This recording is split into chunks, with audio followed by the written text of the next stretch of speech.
Good morning, everyone. Good morning, everyone. I note that the hour has come and that a quorum of this council is present. Will all council members please take your seats, and all visitors please retire to their seats outside the rail. Before proceeding, I will ask all those present to please set your cell phones to silent, and please take all sidebar conversations outside of the council chambers.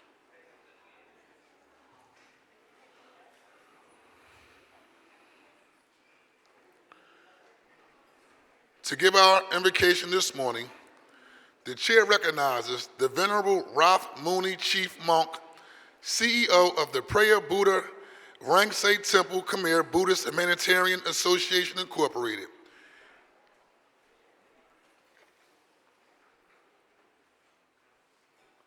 He is here today as the guest of Councilmember Nina Ahmad. I will ask all members and guests to please rise.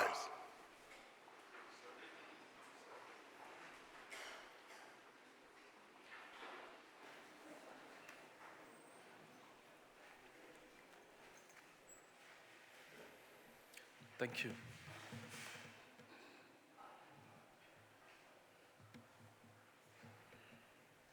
You could begin, sir.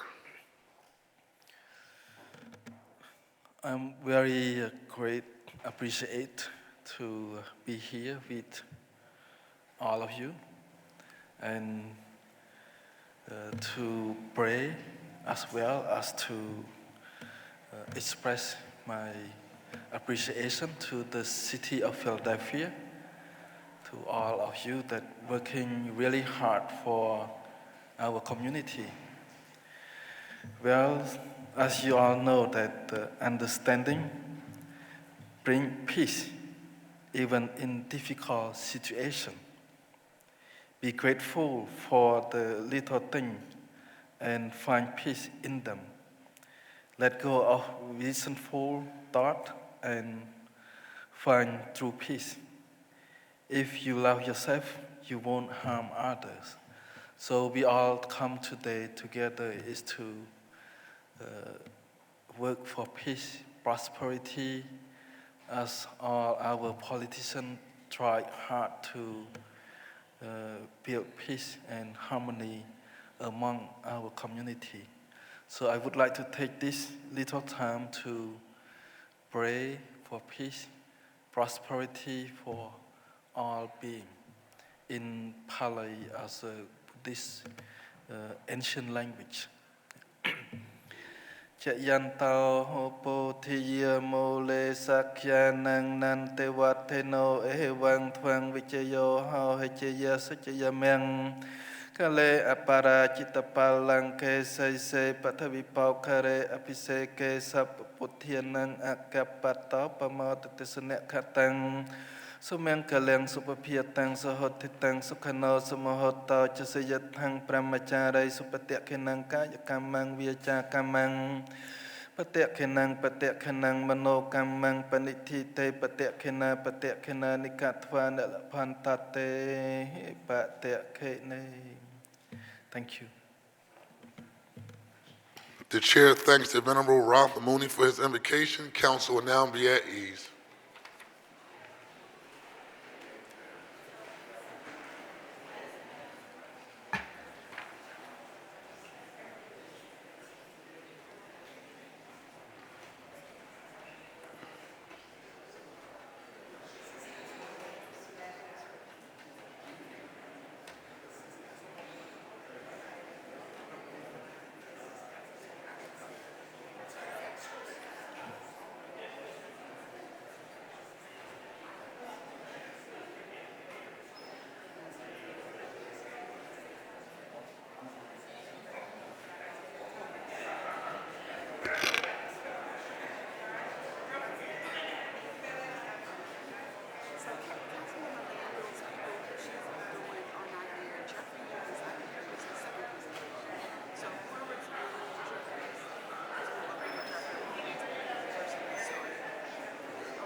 The next order of business is the approval of the journal of the meeting of Thursday, October the 24th, 2024. The chair recognizes Councilmember Cindy Bass. Thank you, Mr. President. I move that the journal of the meeting of Thursday, October 24th, 2024 be approved. It has been moved and properly seconded that the journal of the meeting of Thursday, October the 24th, 2024 stand approved. All those in favor of the motion will signify by saying aye. Aye. Those opposed, the ayes have it, and the journal is approved.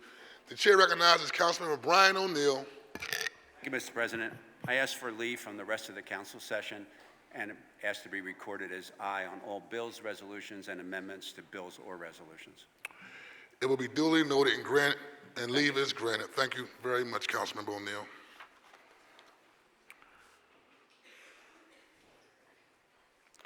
The next order of business is request for leave of absence, and the chair recognizes Councilmember Catherine Gilmore Richardson. Thank you, Mr. President. On behalf of the majority, a leave of absence is requested for Councilmember Squilla. The chair thanks the councilmember. Leave will be granted. The chair recognizes Councilmember Brooks. Thank you, Mr. President. On behalf of the minority, there are no requests for leaves of absence today. The chair thanks the councilmember. The chair now recognizes Councilmember Catherine Gilmore Richardson for a motion regarding certain legislative matters that may arise during the course of today's session of council and that were not listed on the calendar circulated prior to today's session. Thank you, Mr. President. I move that any of the following matters, if considered today, may be added to the agenda for this session of council and as required by law, subsequently published on an amended agenda after the consideration of those matters. Resolutions authorizing hearings, amendments to bills on first reading, the reconsideration of a bill vetoed by or recalled from the mayor, amendments to bills recalled from the mayor, resolutions taking substantive action to be voted on in this session, a motion to withdraw a bill or resolution that is not on the calendar, and a motion placing a bill or resolution on or returning a bill or resolution from the suspension calendar that is not listed on today's calendar. The purpose of this motion is to provide the public with notice concerning possible actions by council that arose too late to be included on the calendar that was published prior to today's session. It has been moved and properly seconded that the legislative matters stated by Councilmember Gilmore Richardson may be added to the agenda for today should those matters arise during the course of this session of council. All those in favor will signify by saying aye. Aye. Those opposed, the ayes have it, and the motion carries. The chair will dispense with the regular order of business to recognize the guests and visitors joining us in chambers this morning. On behalf of all members of City Council, I welcome you to our council session. We appreciate your taking the time to join us as we attend to the legislative affairs of our great city. We certainly invite you to come again. At this moment, the chair recognizes Councilmember Kendra Brooks for acknowledgement. Thank you, Council President and colleagues. I want to recognize Councilmember Valerie Bozeman-Quaishi from the City Council of the City of London. She's here to support in advance of this crucial and historic election. Could you please stand?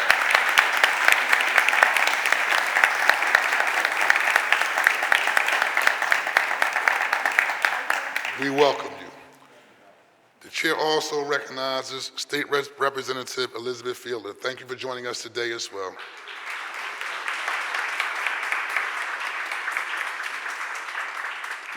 At this time, the chair recognizes Councilman Rue Landau, who will present a resolution honoring and recognizing Sunrise Movement, Philadelphia, for their outstanding work and contributions to the fight to confront climate change and ensure that the generations to come have a sustainable future. Would Erica Brown and those accompanying her please join the council member at the podium?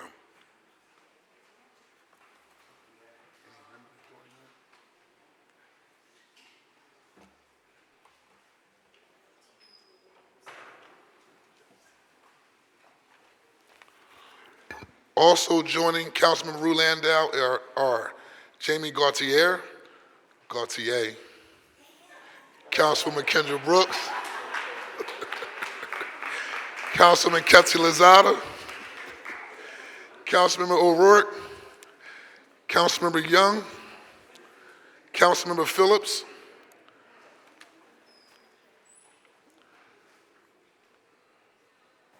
and I would ask for Councilmember Isaiah Thomas to stand in for Councilmember Phillips. I'm sorry, Councilmember Young.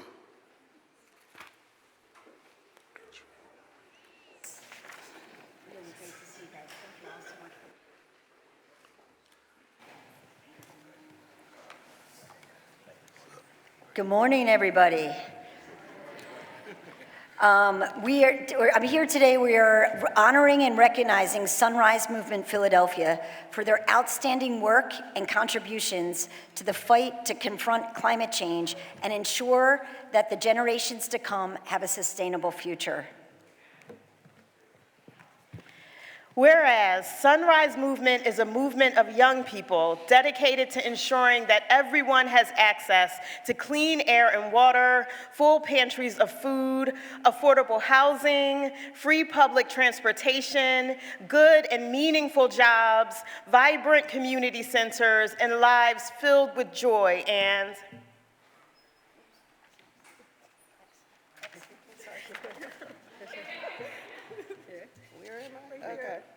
All right.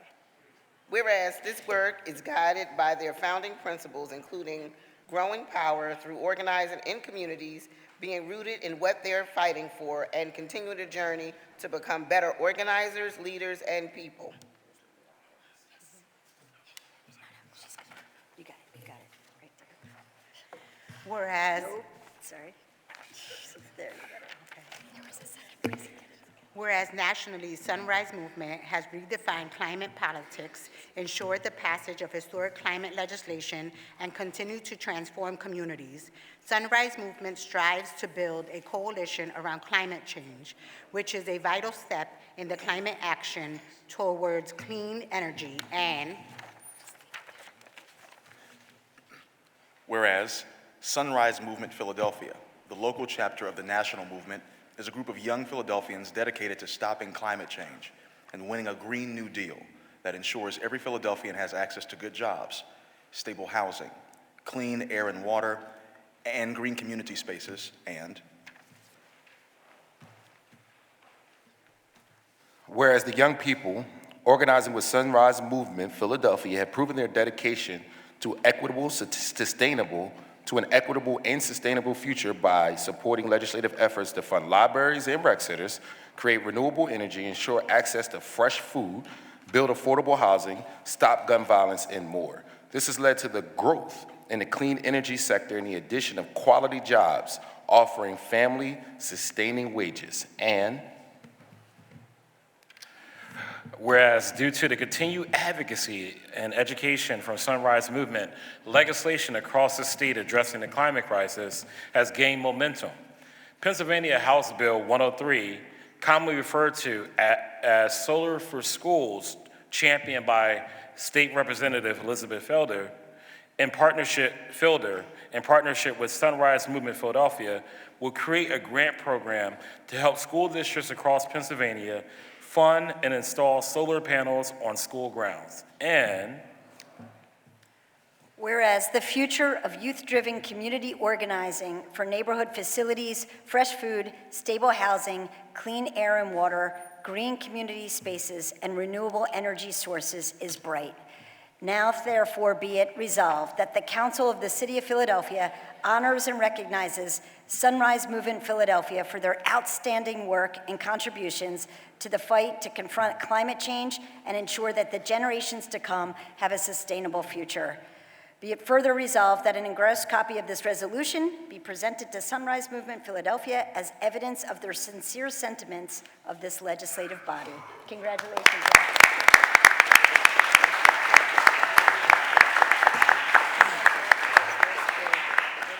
The chair recognizes State Representative Elizabeth Fielder and Erica Brown for remarks.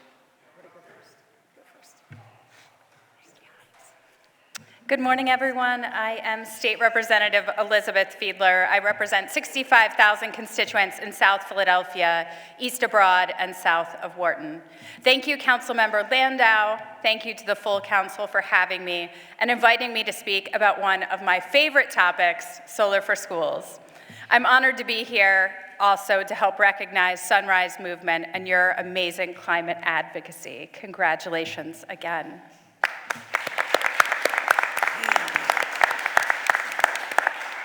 Back in April, I was invited to come before this legislative body because Council members Gilmore Richardson and Gautier were kind enough to introduce a legislation supporting solar for schools. This legislation will create a new state grant program to help K-12 public schools and community colleges install solar panels on the roof of their building or on their grounds. The program will help school districts save tens of thousands of dollars each year, eventually adding up to millions of dollars in savings. It will also create good-paying local construction jobs and, of course, benefit the environment by reducing our reliance on fossil fuels and allowing schools to generate their own electricity. Thank you, City Council, for approving that resolution unanimously back in April. And I am here to say, with good news, that this legislation passed the State House and the State Senate back in July, and now is a $25 million appropriation. The governor signed the bill into law, and applications for the new program start tomorrow, November 1st. This round of funding, what we see as a pilot program, should support around 60 Solar for Schools projects statewide. And my hope as a Philadelphian certainly is that we will see about half a dozen schools right here with the School District of Philadelphia receiving state funding and putting up solar arrays next year. I mean, I'm excited, so. I am also here, of course, to support the resolution honoring Sunrise Movement. Sunrise was one of the very first supporters of Solar for Schools. I have the early letter they sent hanging on my wall in my office. Sunrise even joined me on one of the very first tours of a school called Steelton High Spire. It's near Harrisburg. They took an old landfill, put solar panels on it, and now are able to power their school and their electric buses. I was grateful to Sunrise for their early support of Solar for Schools and for all the work that they are doing. Over and over, every school I go to, urban, suburban, rural, it is the young people in the crowd who speak up without any hesitation, making clear that climate change is real and that for them, this isn't just a theoretical concept. They know it's their lives. It's my understanding that Sunrise Movement here in Philadelphia would like to see a similar program created for city municipal buildings. Solar for rec centers, solar for libraries. I think this is a fantastic idea, and anything the state can do to help support this city endeavor, please count on us. Thank you again for having me, and thank you, Councilmember Landau and the council for having me.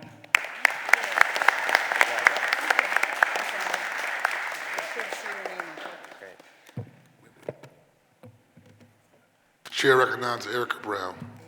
Thank you. I'm not used to being up here.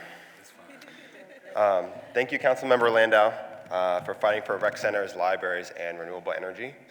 I almost wasn't born because my dad was shot on the Market-Frankford line.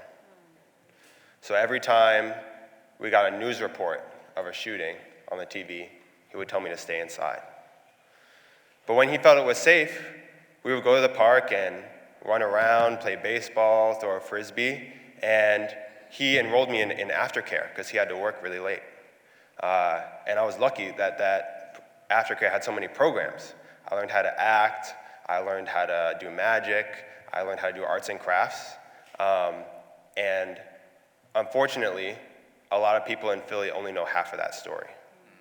They only know the half with violence and fear. And so when I was 16, I joined the Sunrise Movement because I want my parks to keep existing. I love nature, I love animals, I love fresh air and clean water, right? But young people, we have to learn at a young age that that's not a guarantee for us. And unless we fight back, it's gonna all be gone. And so starting in 2023, we started the Green Spaces, Active Places campaign to make sure every rec center and library in the city gets fully funded, fully staffed, and can run on renewable energy.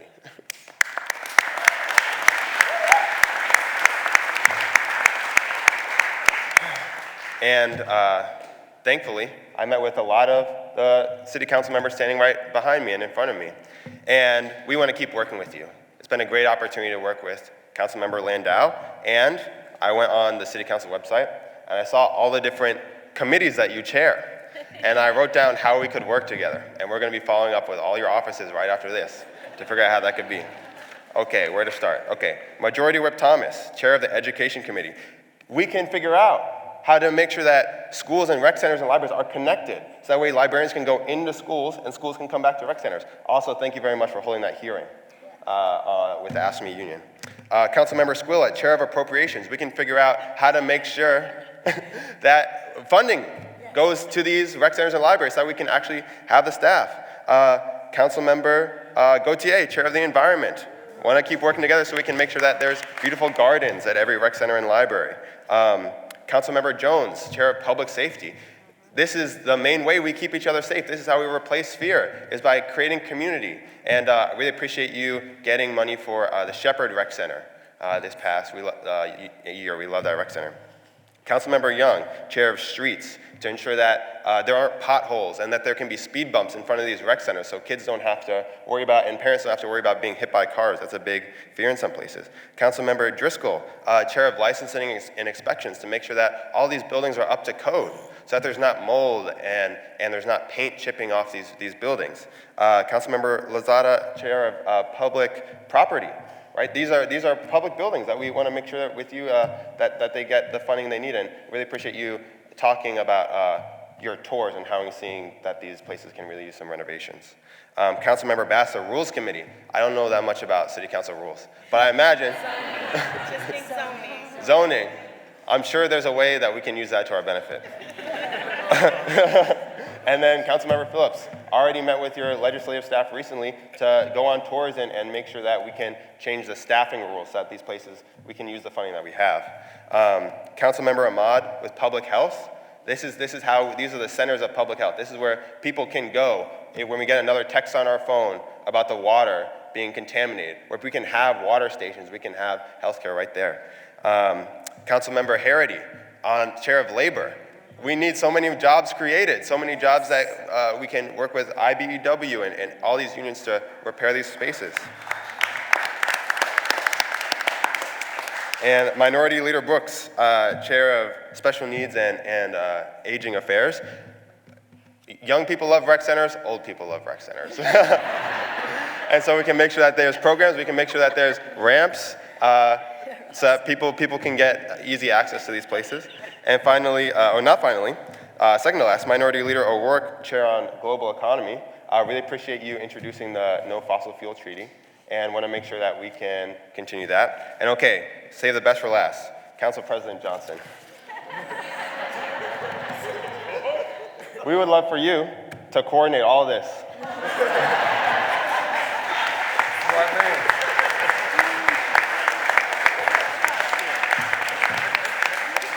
And so we can get this done, right? Rec centers and libraries are the heart of our city, and they're the key to replacing violence and fear with community. And I want to thank again Councilmember Landau for allowing us to speak. There are two more young leaders in the Sunrise Movement who want to quickly speak and share their experience. Aster Chow and Sultan Smalley.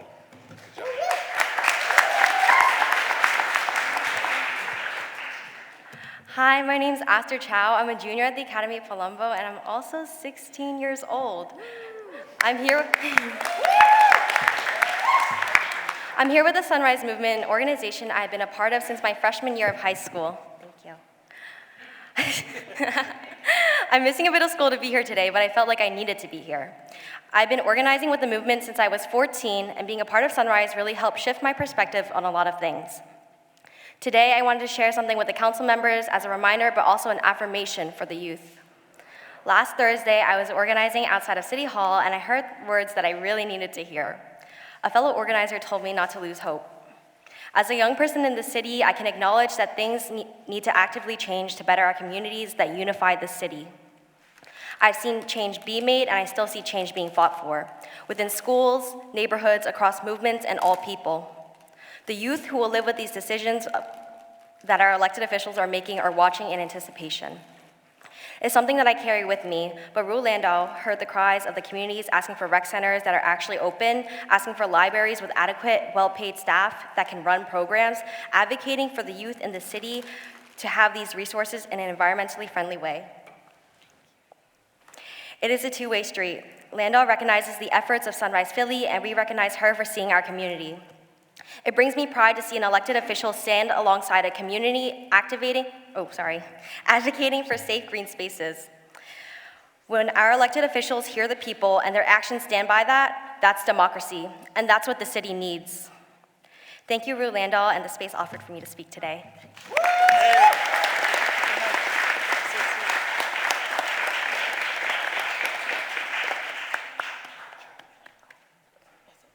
Hello, my name is Sultan Smalley, and I'm a member of Sunrise Philly. And thank you to Rue Landau for inviting us today. So, I joined Sunrise last spring in my senior year of high school, and the first thing I did as a member was bike around the rec centers in my neighborhood with Erica. We did this to hear the perspectives of rec center staff, and it was a fruitful endeavor despite the fact that we got caught in the rain, which is not fun when you're biking next to Philly drivers. But the reason it was worth the rain was because I learned a lot about our public spaces and the people who run them day in and day out. I learned that Philadelphia only spends about half the amount per person that Pittsburgh and Baltimore spends on Parks and Rec, and I learned about the basketball programming being taught by staff at McAlvin Playground. In spite of a lack of funding, hardworking people at our Parks and Rec centers across the city continue to persevere as they build and serve our communities from the front lines. And that's what I love about Sunrise, is that as an organized block, we have the power to advocate for all these incredible working class heroes and call for full investment in our public spaces. There's no other way I'd rather use the free time afforded to me as a 19-year-old college student. So once again, thank you to Councilmember Rue Landau, and I hope City Council joins us in fighting for working people. Thank you.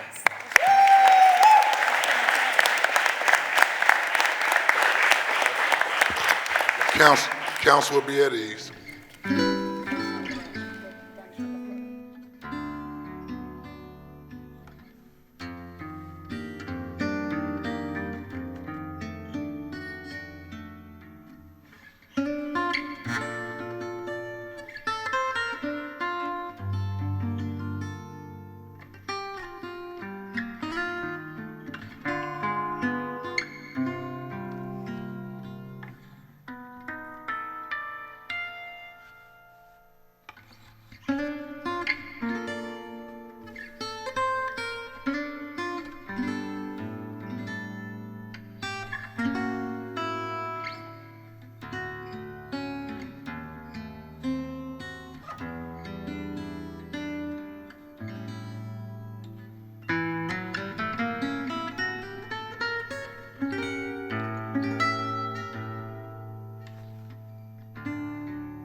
At this time, the chair recognizes Councilmember Jeffrey J. Young, who will present a resolution honoring and congratulating the NAACP Philadelphia AXO Olympians for winning 10 gold medals at the National NAACP AXO competition in Las Vegas, Nevada.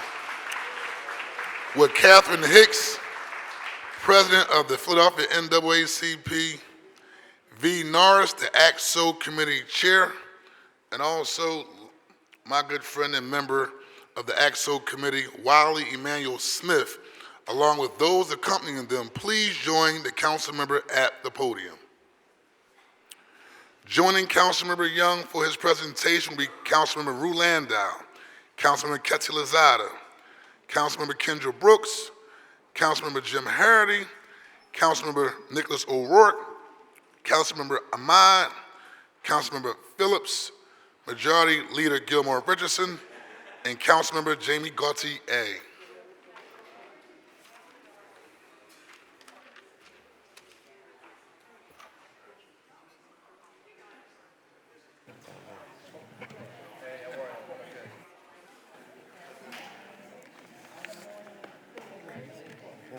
The chair recognizes Councilmember Jeffrey J. Young.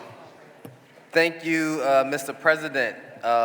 It's a tremendous honor to stand here today and recognize these incredible young people, the accomplishments. Mr. Young, Council be at ease. Could we have all sidebar conversations taken out the chamber, please, and respect Councilmember Young as he has the floor. Councilmember Young. Thank you, Council President. Again, it's a tremendous honor to stand before you all today to recognize the incredible accomplishments of these young people for the NAACP Philadelphia AXO Olympians, right? As you heard, there were 10 gold medals and countless other awardees as well at this competition. The AXO program is an Afro-academic, cultural, technological, and scientific Olympics. Has a long-standing tradition of uplifting young black students, guiding them to expand their horizons and sharpen their skills to pursue excellence. Was founded by journalist and author Vernon Jarrett in 1978. AXO has provided a platform for thousands of talented young people, encouraging them to achieve academically, scientifically, and artistically.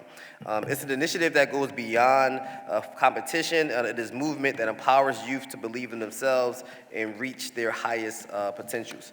And with that today, I'm going to ask my colleagues to join me in recognizing the young scholars who are here today. But I want to recognize the leadership of Chairperson Ms. Veronica Norris, who I've known my entire life, right? Whose commitment to young people has been instrumental in their success. And I can tell you firsthand that she has always been dedicated to young people, to myself and my friends. She has always poured into us to make sure that we achieve greatness. And so I just want to honor her again today. And she has helped these Olympians on the national stage. And so with that, I want to ask my colleagues to join me in recognizing these students. So whereas the NAACP AXO competition was founded in 1978 by author and journalist Vernon Jarrett and is intended to provide recognition to young people who have demonstrated academic, scientific, and artistic achievements. And just for the record, I would like to say that I'm an AXO former participant and an original oratory, humanities, I gather. So this is quite fitting. Whereas AXO, which stands for Afro-Academic, Cultural, Technological, and Scientific Olympics, aims to provide students with the necessary skills to establish goals and acquire the confidence and training to make a successful contribution to society.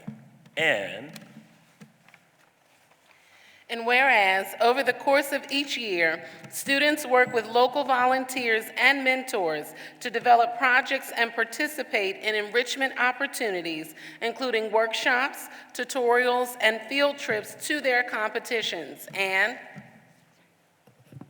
Whereas with over 30 areas of competition in several major categories, including STEM, humanities, performing arts, business, and culinary, ACT-SO inspires young Black students to expand their horizons and sharpen their skills. And whereas the NAACP Philadelphia ACT-SO 2023-2024 year rolled out an impressive and an amazing slate of talented youth from across the city. And Whereas NAACP Philadelphia ACT-SO represented the city proudly, winning 10 gold medals at this year's ACT-SO competition in Las Vegas. And whereas 2 local medalists secured double gold, highlighting 10 Olympians across 12 categories at this year's competition. And whereas under the leadership of Chairperson Veronica Norris, the Philadelphia branch of the NAACP ACT-SO program won 3 national medals. And whereas Germantown Friends senior Joshua Matthews won the national bronze for chemistry biochemistry, while Central High School junior Abdullah Mahmoud won the national bronze medal for mathematics. And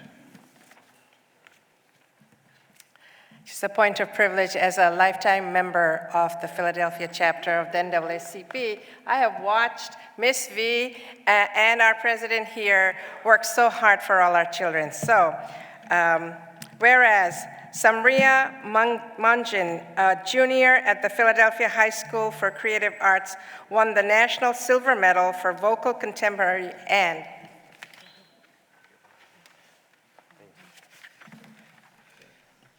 whereas a win at the National NAACP ACT-SO competition is a win for all branches of NAACP across the Commonwealth of Pennsylvania. And whereas in alignment with the founding principles of ACT-SO, which focuses on recognizing young individuals for their exceptional achievements in the arts, academics, and sciences, now for be it resolved by the Council of the City of Philadelphia that this esteemed body honors and congratulates the NAACP Philadelphia ACT-SO Olympians for winning 10 gold medals at the National NAACP ACT-SO competition in Las Vegas. Let's give them a round of applause, please. And be it further resolved that an engrossed copy of this resolution be presented to the NAACP Philadelphia ACT-SO Olympians as evidence of the true and sincere admiration and respect of this legislative body. Congratulations to you all. You guys have done an amazing job representing our city. Thank you so much. The chair first acknowledges State Senator Sharif Street, who's also joining us today. And so, Sharif Street, will you take the podium, and then next we'll have the president of the NAACP, Ms. Catherine Hicks, and then next we will have chair of the ACT. Look, I just want to, Ms. Mars. Mr. President, thank you for this honor. Members of council, thank you for having us. And Ms. Norris, I just want to say, as a former ACT-SO student who's been involved with you since geez, you've been doing this since about 30 years. I just want to thank you for all the work you've done. And when you said you were getting honored today, and I saw we had the time to be here, wanted to be here to join council in celebrating the work you've done for these young people for so long. And thank council for acknowledging ACT-SO. And to all the students, you're doing great work, and you represented our city so well. Thank you so much. God bless. Good morning, and thank you. Thank you all for being here. I'm Catherine Hicks, president of the Philadelphia branch NAACP, and I'm just so proud and honored. I want to thank Councilman Young and all of the council members, council president, for this honor today for our students. ACT-SO is such an important part of the NAACP and what we do for students and kids. I'm honored just to be here and to see these students, because witnessing them in Vegas this past year, just having them win the medals for, of course, the Philadelphia chapter was just very inspiring. So it shows what our children can do. And I just want to bring to the podium the woman behind it, along with Wally Smith, who has been a longtime part of our ACT-SO competitions. But Ms. V, she is instrumental in not just AXO in our branch, but so many other portions of what we do. So this is really an honor for her. Ms. V, thank you.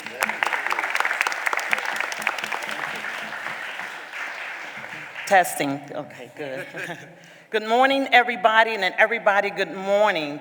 I just want to give a shout out to Councilmember Jeffrey Young, who I've known from 9, 10, or whatever. I knew you were going to do great things, and here you are, a lawyer and a council member, so thank you. So I want to thank everybody and honorable council members as yourself. Give yourselves a hand for all the hard working you're doing. You know where this is going, right? I'm going to be asking for donations. You know that, right? So also, I'm a proud member of the NAACP. I carry my card and my voting card everywhere I go. So here's my NAACP lifetime membership. And thank you so much, Honorable President Kenyatta, who's contributed. I'm not going to name all the names when we do our Philadelphia Activities Fund. Most of you give, and I want to thank you. I'm not going to name any names. I wasn't raised like that, shout out. But if you want to see me after this is over with, please do. Give yourselves a hand. Thank you. As they mentioned what AXO is, when I say act, you say so. Act. So. Act. So. I just want to make sure everybody's awake and they hear everything I'm saying, so great job. So let me just look back here. As we went to Las Vegas, it was good to represent the city of Philadelphia. You know, a lot of branches from all the countries, we're competing against hundreds and hundreds of African-American youth. And to hear city of Philadelphia 3 times, like the BET Awards, I was done. My eyes were swollen and everything. I mean, really. And we compete in STEM. We had some STEM we walked away, which we're trying to build in folks of color to build in STEM, because that's where the money is, right? That's where the money, I mean, yeah, legislation and all that is good, but STEM is excellent. Humanities, we have visual arts, and we have performing arts, and entrepreneurship, business, which went big when we was in the pandemic. Everybody would want to be self-employed to make money to survive. So I am proud here to say thank you to our parents, who's a foundation, who got them up and going. Their parents, where are you, for AXO? They're over there? Okay. So I'm going to be brief because I want to thank our Madam President leadership, and Wally Smith is here, co-chair emeritus, and and also under the leadership of the late Jerry Montesire and Kay emeritus, so yes. So give them a hand. Wally back there is co-chair. So let's talk about who's here, our youth that's here. I'm just going to recognize them. So let's start with Samira Mungie. Give her a hand, our vocal contemporary silver, $1,500, and she's still getting money from everywhere else. Samira, just raise your hand, because you know, yeah, we're on council chambers time, yes, okay. Danae, guess what? She went to Juilliard, free scholarship to Juilliard. She's a classical violinist. We have Gemma Richardson, double gold in tap dance. I was going to have her tap dance, but we don't have that kind of time. And vocal classical, woo, yes. Right, and who else do we have there? We have Brandon McDonald, poetry written, gold, yes. And Mark, how you say your last name again? Shashami, yes, you know, yes. Welcome, and he did poetry performance, very good. At 69, you can't remember all the names. Sometimes you can't remember what you ate, you know, the day before. Okay, so again, I want to thank you to the young lady from London, but we got some people from Washington, D.C., Director of Youth and College, Derek Lewis from National, NAACP. And the lovely Maria, National Director of Communications. Welcome in Washington, D.C. Not as far as London, but still good. So anyway, I just want to thank everyone. Did I miss anybody? I got everybody? Yes, so okay, so I want to thank you so much for the opportunity to receive the resolution. You know, yes, I'm the motivator, as you can tell, I'm hype. I'll be 70 March the 18th. I was born in 1955. That's too much information, isn't it? So thank you, Honorable Sharif Street, who's always there, always giving, in-kind donations. So again, thank you so much. And thank you, yes. Okay, yes, and Alea, when our AXO participant is on The Voice. Yes, okay, all right. So just really quick, alumni, Leslie Odom Jr., who I judged in 1996. We had also Jada Pickett, what's his name from Blackish? Anthony Anderson. Okay, my mind is still good, huh? No dimension. So, yeah, Leslie Odom. So, yes, you might know a few of those people. Yes, yes. So thank you again for this opportunity, and I appreciate every one of you. Give yourself a hand. Thank you for this. So we're going to come out and take a picture. I have my bag. Councilor Bietti. Thank you.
The next order of business is communications. The chair requests that the Sergeant at Arms deliver the messages from the mayor to the chief clerk. Will the chief clerk read the messages from the mayor and any other communications in her possession? To the President and members of the Council of the City of Philadelphia, I'm submitting herewith for the consideration of your honorable body the following proposed ordinance, authorizing the Commissioner of Public Property on behalf of the City of Philadelphia to enter into a sublease agreement with the Philadelphia Municipal Authority for use by the city of a portion of the premises located at 1 South Broad Street, Philadelphia, Pennsylvania, under certain terms and conditions. And an ordinance authorizing the Commissioner of Public Property on behalf of the City of Philadelphia to enter into a lease agreement with 2401 Walnut LP for use by the city of a portion of the premises located at 2401 Walnut Street, Philadelphia, Pennsylvania, under certain terms and conditions. And an ordinance authorizing the Commissioner of Public Property on behalf of the City of Philadelphia to enter into a lease agreement with ACHSS Office Ventures 2 LLC for the use by the city of a portion of the premises located at 1930 South Broad Street, Philadelphia, PA 19145 under certain terms and conditions. And an ordinance authorizing the Commissioner of Public Property on behalf of the City of Philadelphia to convey to the Philadelphia Housing Authority all or parcels of land containing approximately 23,595 square feet located in and about the area bounded by Market Street, 39th Street, Ludlow Street, and 40th Street under certain terms and conditions. And an ordinance authorizing the Commissioner of Public Property on behalf of the city to acquire fee simple title or a lesser real estate interest by purchase, dedication, donation, condemnation, agreement in lieu of condemnation or otherwise, in or all to a portions of certain parcels of land located along the west bank of the Schuylkill River in and around an area generally bounded by South 58th Street as extended to the bulkhead line of the west bank of the Schuylkill River, South 61st Street, and West Passyunk Avenue for public work, recreation, and transportation purposes under certain terms and conditions. And an ordinance authorizing the Commissioner of Public Property on behalf of the City of Philadelphia to acquire fee simple title or a lesser real estate interest by purchase, dedication, donation, condemnation, agreement in lieu of condemnation, or otherwise, in and to all or portions of a certain parcel of land known as 923 West Butler Street under certain terms and conditions. And an ordinance authorizing the Commissioner of Public Property on behalf of the City of Philadelphia to enter into a sublease agreement with the Philadelphia Municipal Authority for use by the city of a portion of the premises located at 30 South 15th Street, Philadelphia, Pennsylvania, under certain terms and conditions. And an ordinance authorizing the Commissioner of Public Property on behalf of the City of Philadelphia to enter into a sublease agreement with the Philadelphia Municipal Authority for use by the city of a portion of the premises located at 1600 through 26 John F. Kennedy Boulevard, Philadelphia, Pennsylvania, under certain terms and conditions.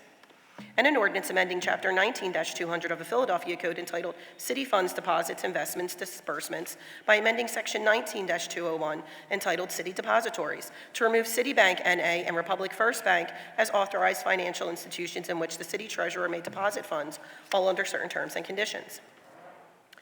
And I am pleased to advise you that on October 30th, 2024, I signed the following bills, which were passed by council at its session on October 17th, 2024.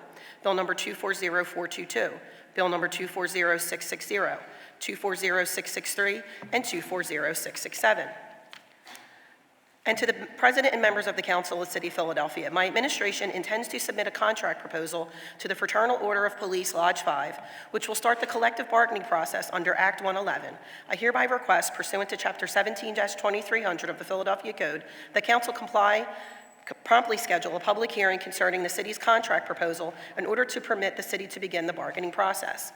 If council is unable to schedule such a hearing in the next 30 days, I request that council president certify to the Office of Labor that council is unavailable to do so, which will satisfy the requirements of Chapter 17-2300 of the Philadelphia Code and allow the city to move forward with its proposals and contract negotiations. There are no other communications in my possession, Council President.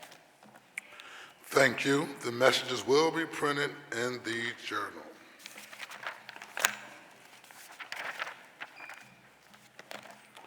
The next order of business is the introduction of bills and resolutions. The chair recognizes Councilmember Phillips. Thank you, Council President. There are no bills or resolutions for introduction today. Thank you. The chair recognizes Councilmember Catherine Gilmore Richardson. Thank you, Council President. Today I offer 3 bills on your behalf and 1 resolution on my behalf, which is privileged. Thank you very much. Will the chief clerk please read the title of the bills and privilege resolution? An ordinance authorizing the Commissioner of Public Property on behalf of the City of Philadelphia to enter into a lease agreement with 2401 Walnut LP for use by the city of a portion of the premises located at 2401 Walnut Street, Philadelphia, Pennsylvania, under certain terms and conditions. This bill will be referred to the appropriate committee.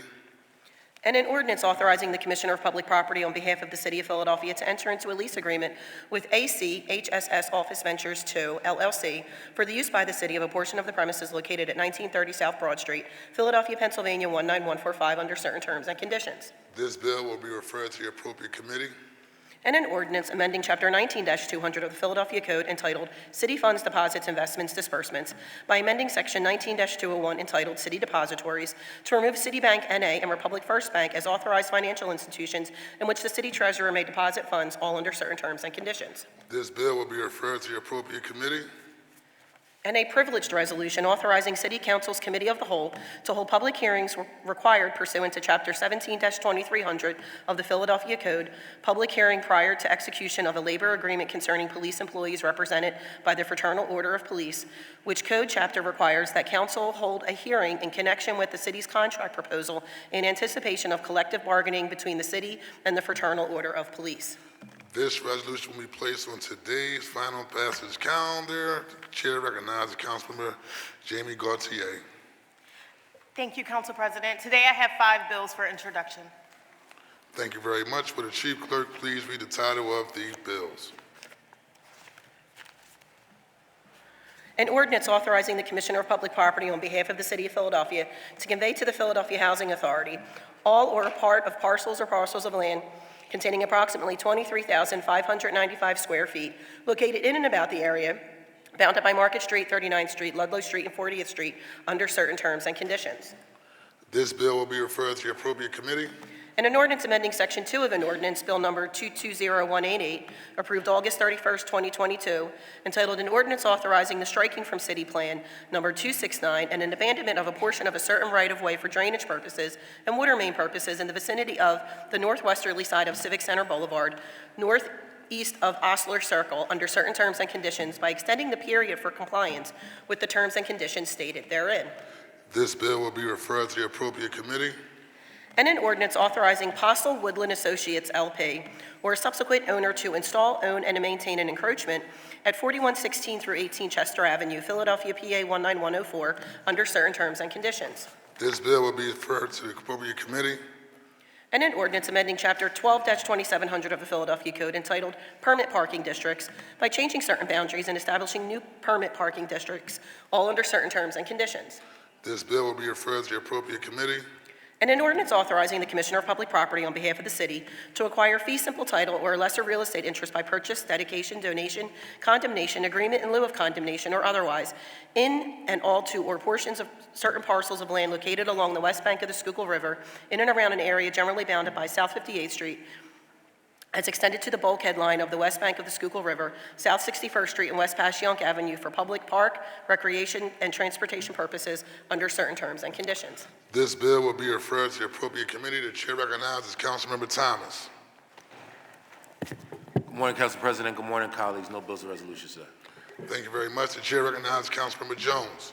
Thank you, Mr. President. One privileged resolution today. Thank you. Would the chief clerk please read the title of the privileged resolution?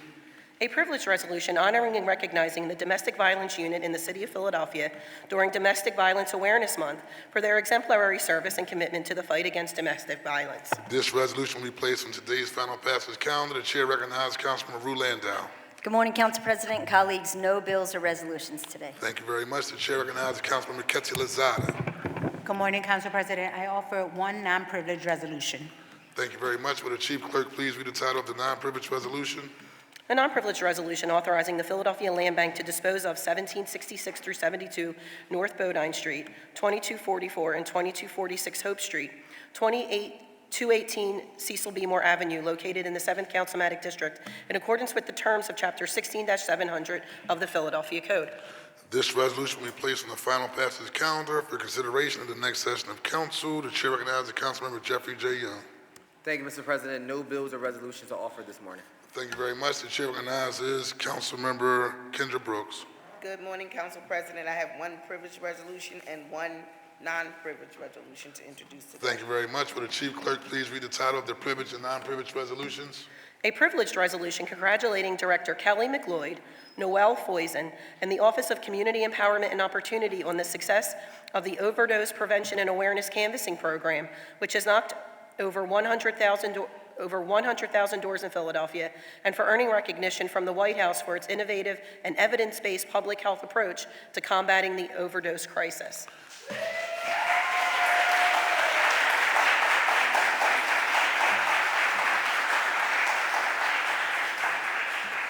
This resolution will be placed on today's final passage calendar. And a non-privileged resolution calling on the Commonwealth of Pennsylvania to establish an oath of public health care advocate within the Office of the Attorney General. This resolution will be placed on the final passage calendar for consideration in the next session of council. The chair recognizes Councilmember Jim Harity. Council President, I have no bills or resolutions today. Thank you very much. Would the chief clerk please, the chair recognizes Councilmember O'Rourke. Thank you, Mr. President, and for the record, happy belated birthday, sir. I have one privileged resolution to introduce. You're welcome. I have one privileged resolution to introduce. Thank you very much. Would the chief clerk please read the title of the privileged resolution? A privileged resolution honoring the Philadelphia Association of Black Journalists, PABJ, for its 50th anniversary and ongoing commitment to serving black journalists, increasing the number of black media professionals in the Philadelphia area, and combating racism in the media. This resolution will be placed on today's final passage calendar. The chair recognizes Councilmember Mike Driscoll. Good morning, Mr. President. I have one bill for consideration. Thank you very much. Would the chief clerk please read the title of the bill? An ordinance amending Chapter 12-3400 of the Philadelphia Code entitled Use of an Automated Speed Enforcement System to Improve Safety by providing for the use, administration, and enforcement of automated speed cameras on State Route 13 within the boundaries of Philadelphia and amending the internet website notice requirement, all under certain terms and conditions. This bill will be referred to the appropriate committee. Chair recognizes Councilmember Bass. Thank you, Mr. President. On behalf of Councilman Squilla, I offer one bill. Will the Chief Clerk please read the title of the bill? An ordinance authorizing the Commissioner of Public Property on behalf of the City of Philadelphia to enter into a sublease agreement with the Philadelphia Municipal Authority for use by the city of a portion of the premises located at 1 South Broad Street, Philadelphia, Pennsylvania, under certain terms and conditions. This bill will be referred to the appropriate committee. The chair recognizes Councilman Member Dr. Nina Ahmad. Thank you, Council President. I have no bills or resolutions, but I do have a request for a leave of absence, and we'll be voting aye on all bills and resolutions. Leave is granted, and the votes are recorded, will be duly noted. Thank you very much. The next order of business is reports from committees. The chair recognizes Majority Leader Gilmore Richardson for a report from the Committee on Law and Government. Thank you, Mr. President. The Committee on Law and Government reports out 2 bills and 1 resolution with a favorable recommendation. Thank you. Will the Chief Clerk please read the report?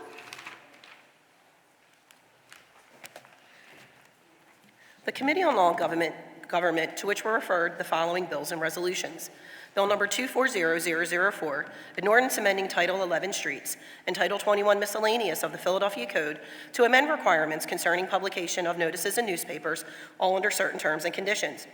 And resolution number 240834, a resolution proposing an amendment to the Philadelphia Home Rule Charter to provide for the creation of the Philadelphia Prison Community Oversight Board and the Office of Prison Oversight and providing for the submission of the amendment to the electors of Philadelphia. Respectfully reports it has considered the same and returns the attached bill and resolution to council with a favorable recommendation. And bill number 240817, an ordinance providing for the submission to the qualified electors of the City of Philadelphia of the proposal set forth in a resolution approved by council proposing an amendment to the Philadelphia Home Rule Charter relating to the creation of the Philadelphia Prison Community Oversight Board and authorizing the appropriate officers to publish notice and to make arrangements for the special election, all under certain terms and conditions. Respectfully reports it has considered and amended the same and returns the attached bill to council with a favorable recommendation. There are no further bills or resolutions to report from the Committee on Law and Government, Council President. The chair recognizes Majority Leader Gilmore Richardson for a motion. Thank you, Mr. President. I move that the rules of council be suspended to permit first reading this day of the bills just read into the record by the Chief Clerk. It has been moved and properly seconded that the rules of council be suspended so as to permit the consideration of bills number 240004 and 240817 just read by the Chief Clerk at today's session of council. All those in favor of the motion will signify by saying aye. Aye. Those opposed, the ayes have it. The motion carries. The bills will be placed on our first reading calendar for today. Resolution number 240834 will be placed on the final passage calendar for consideration at the next session of council. The chair recognizes Councilmember Jeffrey J. Young for a report from the Committee on Streets and Services. Thank you, Mr. President. The Committee on Streets and Services reports out 1 bill with a favorable recommendation. Thank you. Will the Chief Clerk please read the report? The Committee on Streets and Services, to which was referred the following bill. Bill number 240931, an ordinance authorizing and directing the changing of the name of Taney Street to LeCount Street, from West Toronto Street to West Somerset Street, from Ridge Avenue to Cecil B. Moore Avenue, from Astor Street to Aspen Street, from Pine Street to Bainbridge Street, from Catherine Street to Christian Street, from Dickinson Street to Morris Street, and authorizing and directing the changing of the name of Taney Terrace from Point Breeze Avenue to Jackson Street to LeCount Terrace, all under certain terms and conditions. Respectfully reports it has considered the same and returns the attached bill to council with a favorable recommendation. There are no further bills to report out from the Streets and Services Committee, Council President.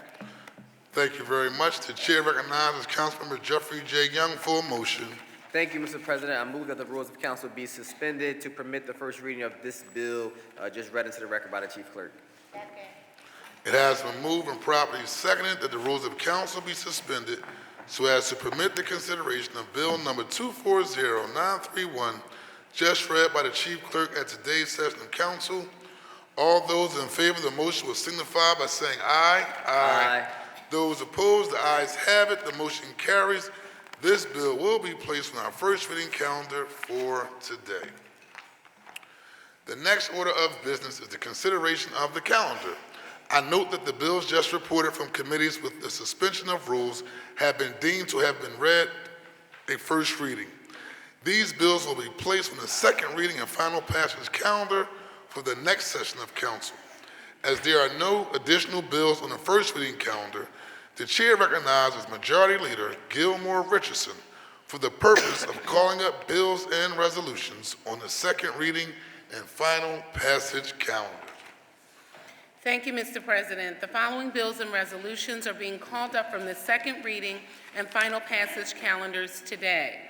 Numbers 240974, 240978, 240979, 240980, 240981, 240985, 240990, 240992, 240993, 240994, 240997, 240999, 241000, 240499, 240656, 240661, 240613, and 240662. The following bills and resolutions on the calendar are being held: 240724, 240242, 240427, 240612, and 240304.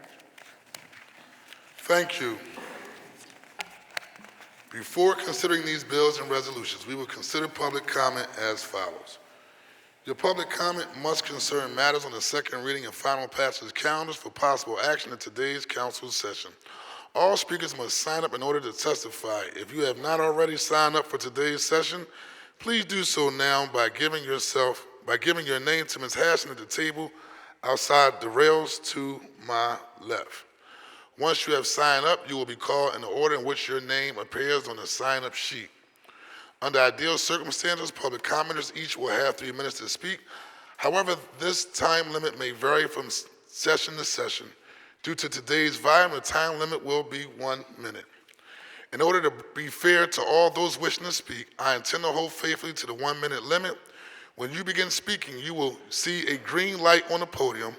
When there are 30 seconds remaining to your time, the light will turn yellow, which is your reminder to conclude your remarks. Once a minute has passed, the light will turn red and the sergeant at arms will disconnect the microphone. Bless you. At that point, please yield the podium to the next speaker if you have not already done so. I also reserve the right of rules pursuant to our rules of council to limit repetitious comments on the same subject matter. I would now ask the chief clerk to please read the name of our first speaker. May Kate Perez make her way to the podium. Albert Knight, Jenny Zhang, and Aileen Haggerty also make their way to the podium, please.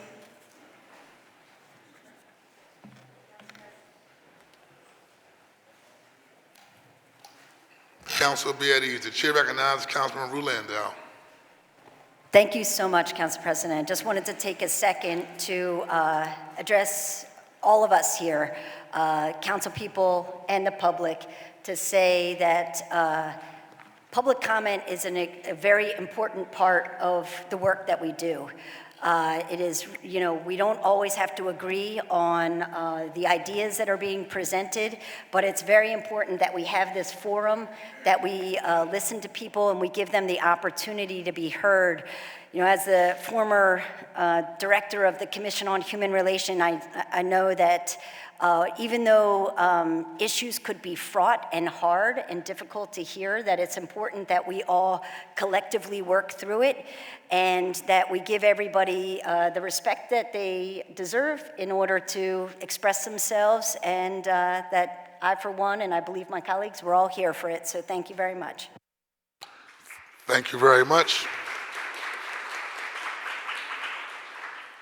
Will the clerk please call the first speaker? Kate Perez. Many businesses in Philadelphia fall under nonconformities, and there is no bigger offense than selling weapons to an illegal occupation that is targeting civilians with the intention of ethnically cleansing the indigenous population and selling their land. Keller Williams Realty has already been caught breaking international law by selling properties in the occupied West Bank. Israel is goading us into a nuclear war by bombing the capitals of Iran and Lebanon, and our mainstream presidential candidates have pledged to prolong their genocide at the expense of the American people. FEMA announced their $9 billion shortfall on the same day our government approved $8.7 billion in military funding for Israel. Last week, I told you that Israel had the Indonesian Al-Alda and Kamal Adwan hospitals completely besieged. The IOF has since shelled all 3 hospitals, with Dayan Zimmerman being the sole provider of Israel's 3 most used tank shells. Who knows how many of these shells were purchased in Councilmember Young's district? How many civilians' deaths could have been prevented if you had already shut down this non-conforming business? Just like Lozada convinced the landlord to evict Savage Sisters, O'Neill can stop the helicopters, and Johnson can stop the AI-powered robot dogs from leaving this city. Philly teachers like Ridgeway are put on leave during a shortage for even discussing Gaza, while our school board runs into a private room to unanimously grant Keystone tax abatements to a weapons manufacturer to use our ports to ship even more weapons from our city. You have the power to evict these non-conforming businesses and save millions. The entire council must call for a complete arms embargo, and I invite other speakers to end their speeches with, "Free Palestine." Thank you.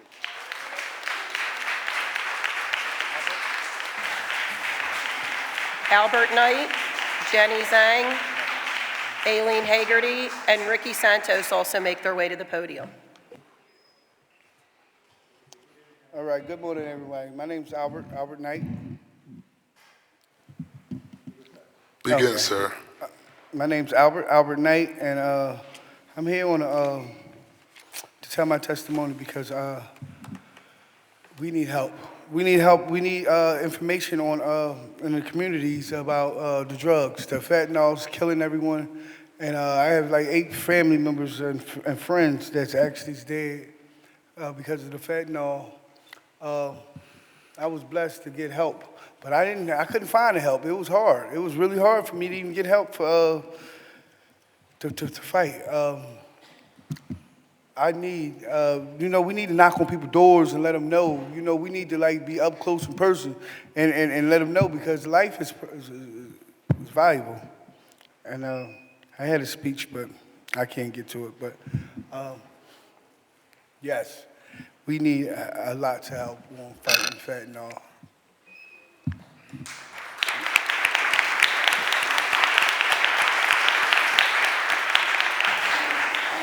Jenny Zhang, Aileen Hagerty, Ricky Santos, and Vivian Chang also make their way to the podium. Thank you. Good morning. My name is Jenny Zhang, and I live in Chinatown. I'm speaking to oppose Resolution 241000 that would create the Neighborhood Improvement District and start the process of destroying our Chinatown. As a member of the Chinatown community, I was appalled when I first found out about the so-called CBAs. I know that this body tried to pass a resolution years ago that said in part that a CBA must be negotiated by communities.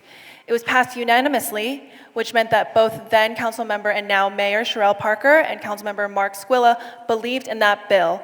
It was unfortunately vetoed by Mayor Kenny. Yet, you are looking at the beginning of a process where legislation is being pushed forward without the consent or any agreement of the community most affected. Some of you say it is Chinatown's fault for not being at the table to negotiate CBAs.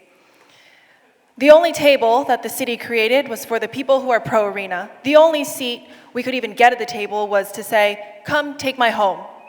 So when CBAs were announced, that included a paltry $5 million for our community, $1 million in the form of extra cleaning, because of the arena that would create, because of the trash that the arena would create, $3 million in the form of a loan for small businesses to offset the damage of the arena that won't begin until 2032, and our businesses will be already killed off by then.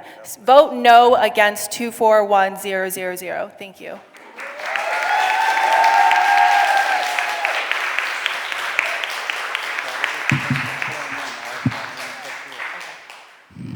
My name is Aileen Hagerty. I live in the Whitman neighborhood in South Philadelphia. I'm a library worker and proud member of AFSCME District Council 33, but today I'm here speaking on my own behalf. I oppose Resolution 240999 because TIFs and pilots are financial instruments that allow billionaire developers to get away without paying property taxes. They will steal millions of dollars from critical city services. Why is council giving handouts to billionaires instead of making sure that the city actually benefits? Philadelphia has aging facilities and an underpaid municipal workforce. The result of it closed libraries and understaffed rec centers, depriving all of us of the necessary spaces that provide safety and security for our city's residents. We heard earlier from Sunrise Movement speakers how important these spaces are. I'm a neighbor of Mifflin Square Park, a park that Councilmember Squilla consistently supports. We are finally getting a new playground that has taken multiple outside grants and a 6-year process. Our community is literally jumping the fence to get to enjoy this safe and new space. If a development was threatening our park and neighborhood, we would be out there fighting it, and I guarantee you Councilman Squilla would have our backs. This resolution advances the arena, and that means it drains money from the pockets of the rich. All of these resolutions benefiting developers or supposedly causing less harm to Chinatown are unnecessary because the solution is right in front of us. Say no to the arena.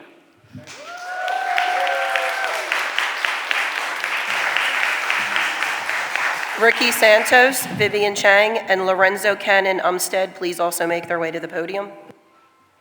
Hello, my name is Ricky Santos, and I'm a medical student here in Philadelphia. I oppose Resolution 241000. I got into medicine because I knew I wanted to be an advocate. I wanted to stand up for my patients and treat them holistically as opposed to just treating them as a disease or a symptom. And as a medical student, I stand here today to advocate for them. This resolution rushes the arena through City Council, but we need City Council to put patient and public health over billionaire profits. It's absolutely unthinkable that the city is considering a project that would do so much harm to access to healthcare in this city. Arena traffic would gridlock vehicles in the exact intersections that ambulances travel through to get patients to the hospital to reach people in an emergency. But it isn't just about patients. It's about blood for someone getting surgery. It's about organs for transplants. Organs and blood do not wait, and they do not care if there's a basketball game. If the tissue dies, the patient receiving the organ also dies. Big money from one of the same developers building this arena already shut down one hospital in Center City, and it made the work in other hospitals even more difficult. It harmed the lives of people seeking medical care in Philadelphia. An arena will certainly harm Chinatown, but it will also have a negative impact on nearby hospitals, and I'm urging City Council today, please put patient health over profits.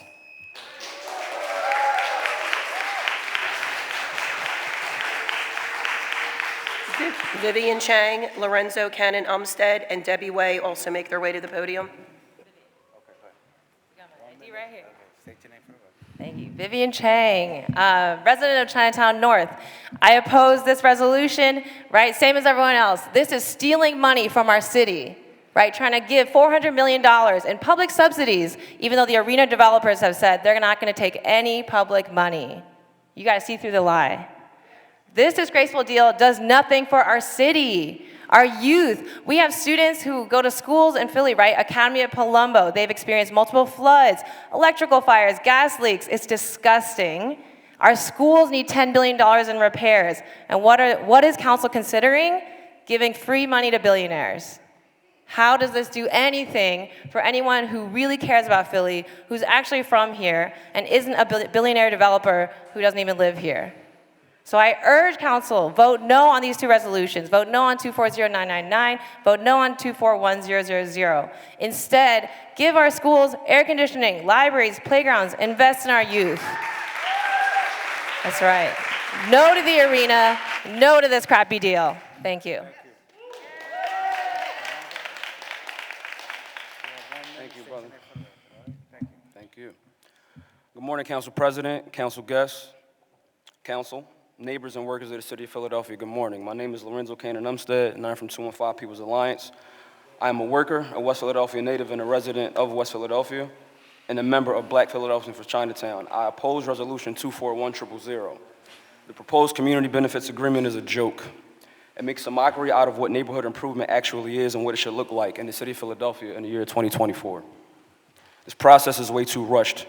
This process and project is a reactionary response to the years of gross neighborhood negligence of the so-called leaders in the city, and the current council needs to do its due diligence on this arena issue. Our city should not be pushed into a bad deal that mostly benefits the elite and wealthy developers. David Adelman, one of the Sixers owners behind the arena, has already done damage to our community.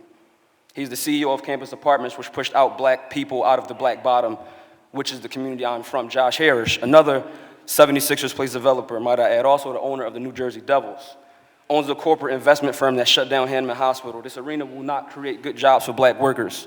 The building trades historically are rife with racism in Philadelphia, and I can tell you that personally by how me and my people was treated outside of this building last Thursday, okay? 80% of steel workers, 77% of sheet metal workers, and 74% of carpet installers in the city are white.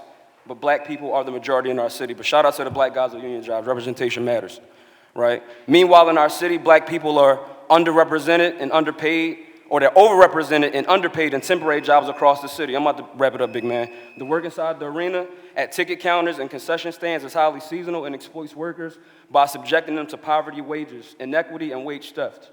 The kind of jobs that this arena will offer do not lift the people out of poverty. It will keep them trapped in it. My name is Lorenzo. Thank you.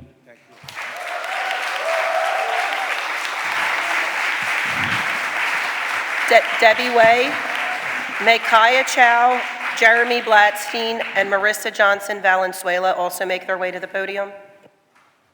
My name is Debbie Way. I am an award-winning educator and principal, a lifelong Philadelphian, a community activist, the founder of Asian Americans United and the Folk Arts Cultural Treasures Charter School, and a resident of the 2nd Councilmanic District for over 30 years. I'm here to ask you to delay any vote on resolution related to advancing the Sixers Arena. Public hearings on this bill begin in less than 2 weeks. There is no reason to rush this process with so many questions remain outstanding. If even this reasonable request cannot be made, I ask you to use your vote as your voice and to vote no to both Resolution 240999 and 241000. Last week, before I was dragged out of City Council and violently thrown out of City Hall for merely holding up a sign and chanting, I was enraged to hear Council President Johnson claim that there are channels through which you can be heard. For more than 2 years, we in Chinatown have begged to be heard. Not once have we had even the courtesy of a community meeting with the mayor and community members. President Johnson, for over 2 years, we requested visits with you. Not once have we had a meeting. Councilmember Squilla publicly promised he would give the community 30 days' notice before submitting legislation to advance the arena. Well, he did not give even 1 day notice on those resolutions or any of the bills he introduced last week, one of which doesn't even have text attached to it. It's blank. It's no surprise. Council President Johnson, you did not return my call, and I am your constituent. I ask for the time to be able to say what happened to me last week. Thank you.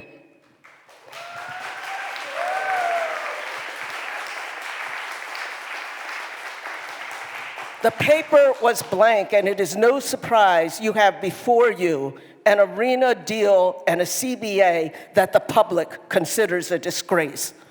Last Thursday, counterterrorism police units patrolled your hallways.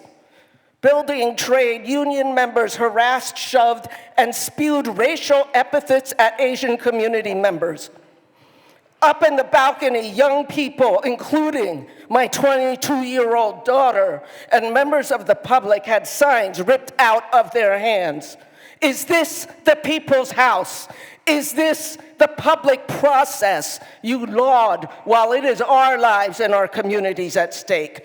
I am 67 years old. Many of you know me.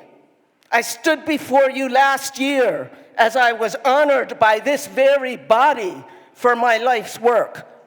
But when I came here last week, I was treated as a target. Within a minute of my standing up, sheriff's deputies yanked me out of my chair, causing me to fall, and told me, "It's time for you to go." Even though numerous people were chanting, they targeted no one but me. One deputy even pulled out his baton, wielding it in a threatening manner towards someone who was worried for me. You know what they said to me on the elevator? "Now, are you going to behave?" I don't want to do this, but you need to behave. Do you know how it feels to be a woman of color in a closed, isolated space, hearing men with power that you need to behave? When we got to the first floor, they dragged me to the door and told security I was not allowed to re-enter the building. Then they shoved me outside and pulled the doors closed. I have never been this disrespected, and I have protested in these chambers for decades. As personally hurt as I am by what happened, I feel like this is the way that Chinatown and communities all across this city have been treated. Literally thrown out of here while you roll out the red carpet and rush a process you don't understand for a bunch of billionaires who will never live here, never send their kids to our schools, and who will take as much as you will give. This morning, when I signed in at the northeast entrance, security took my ID and called someone. While I waited outside the northeast entrance, John Fenton came out and asked me if I would behave today. If I didn't say I would, he wouldn't let me in. I asked him how he even knew me or that I was here, and he said he was called. I asked him why I was targeted, and he said Council President Johnson wanted decorum. Yes, this is American democracy at its best, a litany of telling women of color to behave. I was brutalized, but not silenced. My community was ignored, but not bowed. People are attempting to sell off our city to the lowest possible bidders. Who will you stand for? Don't vote yes. Don't vote yes today and come up to me afterward apologizing for this shameful and frankly unconstitutional process. Vote no, bring common sense and some humanity to this body. The city is watching, the resistance is growing, and your actions or lack of actions will not be forgotten.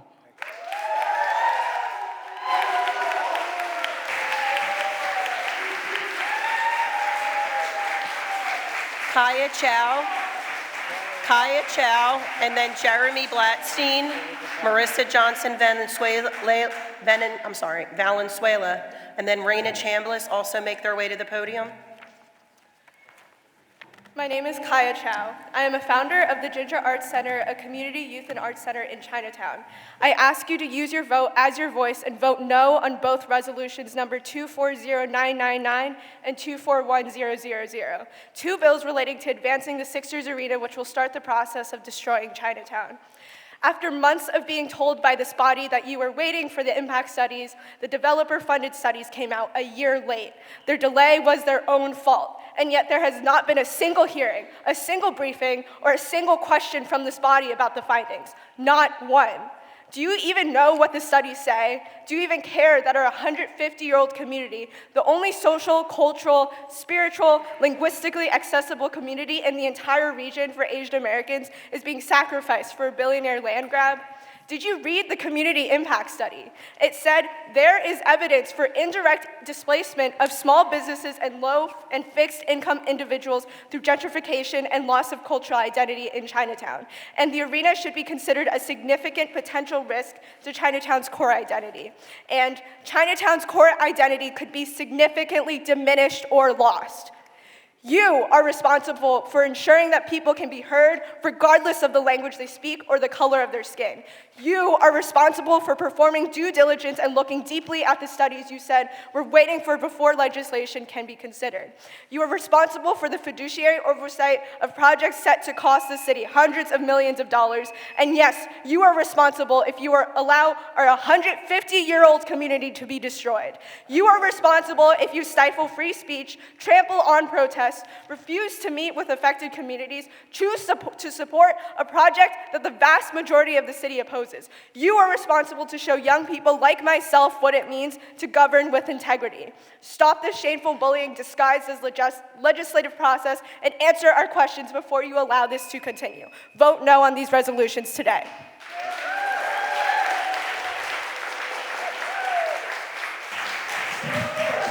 Jeremy Blackstein, Marissa Johnson Valenzuela, Raina Shambliss, and Junior Brainard also make their way to the podium. Hello, Philadelphia City Council. Happy belated birthday, Council President Johnson. My name is Jeremy Blackstein. I'm here in support of Bill number 240978, which will move land out of the Philadelphia Land Bank to build homes through the Turn the Key program. The Turn the Key program is a successful program that is building homes for home ownership. The average person that has a Turn the Key home is paying $1,300 a month. That means that somebody's making $22 an hour can afford that home. Part of the Turn the Key program is 40 minority developers. This is success. All right, let's do it. Raise your hand if you rode SEPTA to City Hall today. Not even you, Councilwoman. Councilwoman Gaudier, did you ride your broom today? No, you didn't ride SEPTA today? Or just posted about it? Okay, cool. Council President Johnson, we'll put that to another time. Councilman Jones, next week, me and you are riding it together, and then I'm gonna, one by one, we're gonna ride it together. The last piece I will say, the arena is good for Philadelphia. The Stun Queen over here can say what she wants, but that's not what happened. Bill number 240999 and 241000 is the next step to really changing Market Street. Market Street around the Fashion District is a failing area and needs to change. The arena is what is going to be the catalyst for this, and I just want to say thank you for supporting this and moving it along through the process. Thank you. Marissa Johnson Valenzuela, Raina Shambliss, Junior Brainard, and Hannah Sossaman. Yeah, greetings. My name is Marissa Johnson Valenzuela. I'm the Secretary of the Faculty and Staff Union of Community College of Philadelphia. We at AFT 2026 share a vision of a Philadelphia for us all.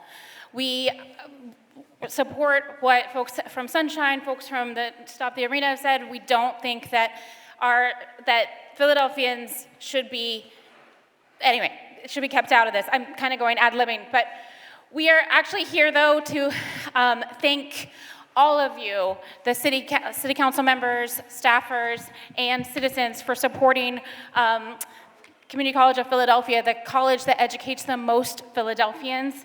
And our students are the college students in the city who are the most in need and deserving of our support. We thank you for your support on the resolution that's passing today. We thank you for your letters of support, which we will take to our bargaining session tomorrow. Like many of you, we share a vision for Community College of Philadelphia for all. Working conditions are learning conditions. And after 4 decades of disinvestment, the time has come to invest in faculty, staff, and students at Community College of Philadelphia. Again, we are Philly's college. Thank you.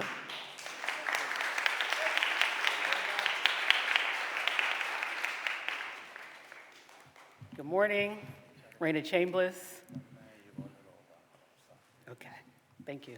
Raina Shambliss, co-president of the Faculty and Staff Federation of Community College of Philadelphia.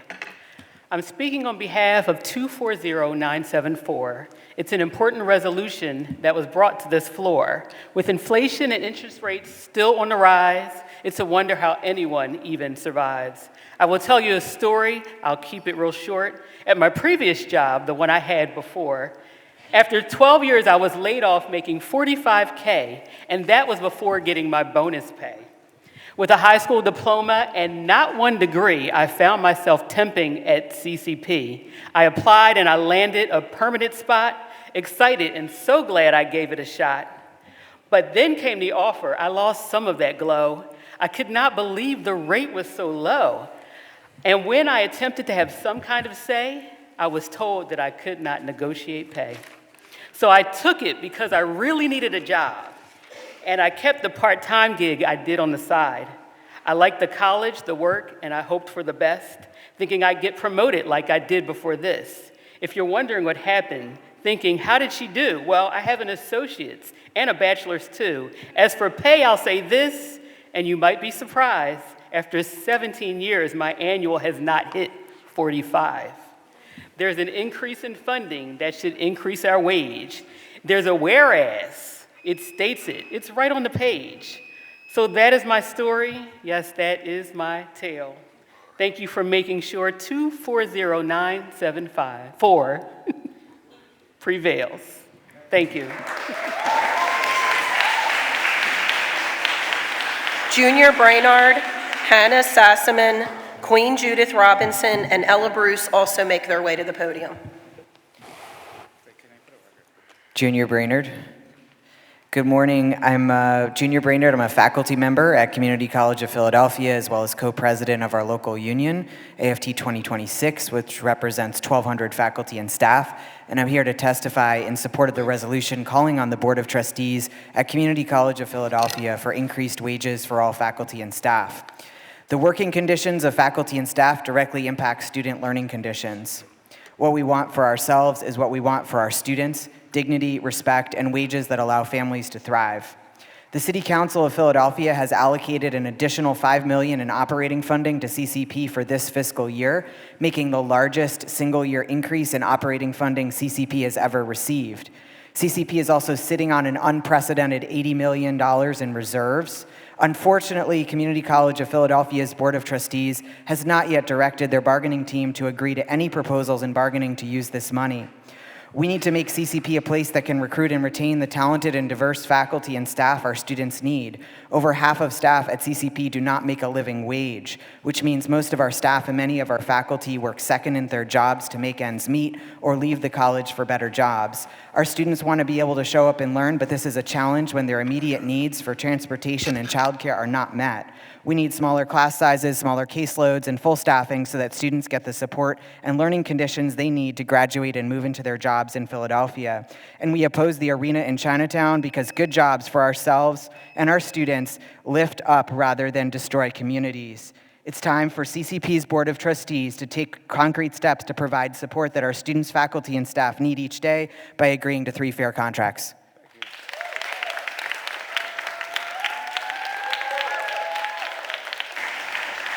Hannah Sassaman, Queen Judith Robinson, Ella Bruce, and Lynn Landis.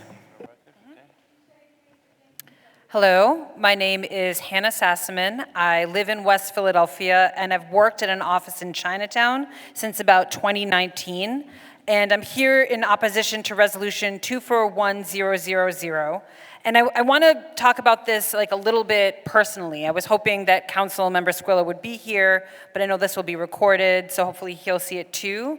And to all of you, I've talked to a lot of you in a lot of your offices. I know how much you care about serving your constituents. I know how particularly important that is to Councilmember Squilla. He's incredibly responsive on email and really wants to help folks in the neighborhood.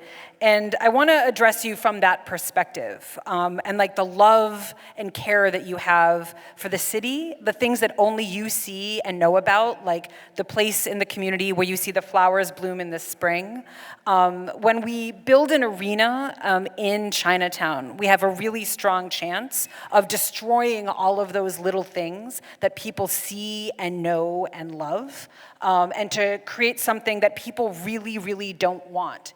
And I don't want all of the members of council in 10, 20, 30 years, when you're back as a private citizen, to think and reflect that something that you cared about, that you loved, that those residents loved, was destroyed because you didn't take the time to listen to them. So I hope that you will vote no against this resolution and any other resolutions that would authorize this arena quickly. Thank you. Queen Judith Robinson, Ella Bruce, Lynn Landis, and Noelle Foysen. I would like to say, the gentleman is telling me, state your name for the record. my name is Ella Bruce. I took off work to be here. I'm getting emotional.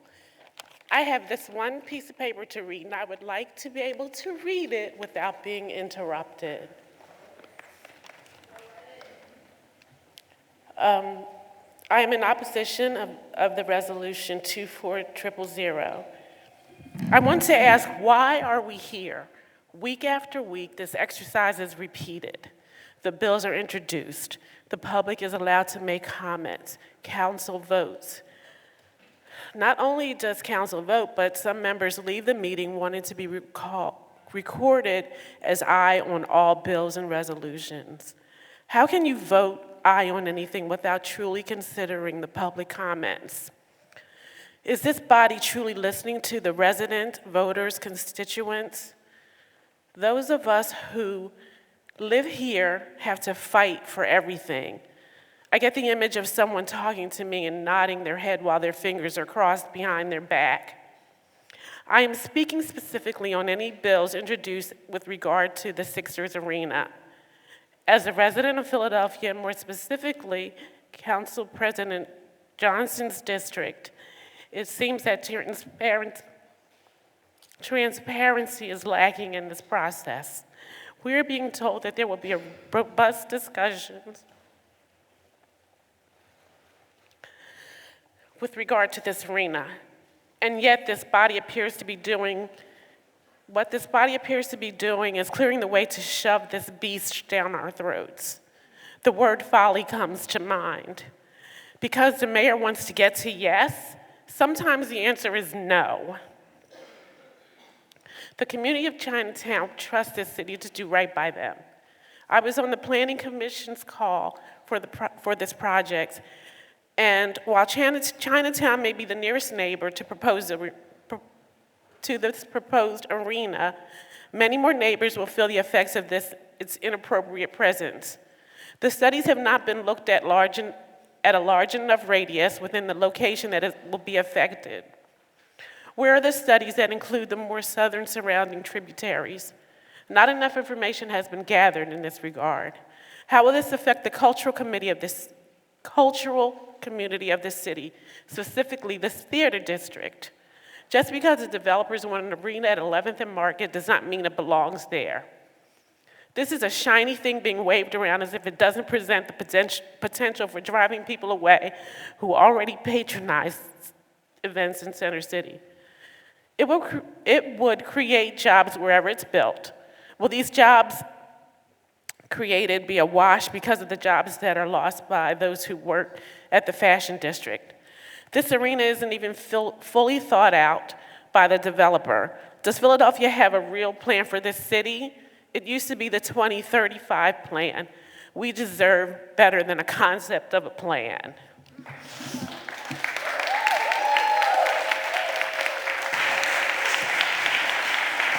Lynn Landis, Noel Foysen, and may Kelly McLeod and Julie Ward Carnegie also make their way to the podium. My name is Lynn Landis of SafeStreetsPhilly.org. I support the resolution which asks for state enforcement of laws against the sale of liquor at corner store establishments pretending to be restaurants.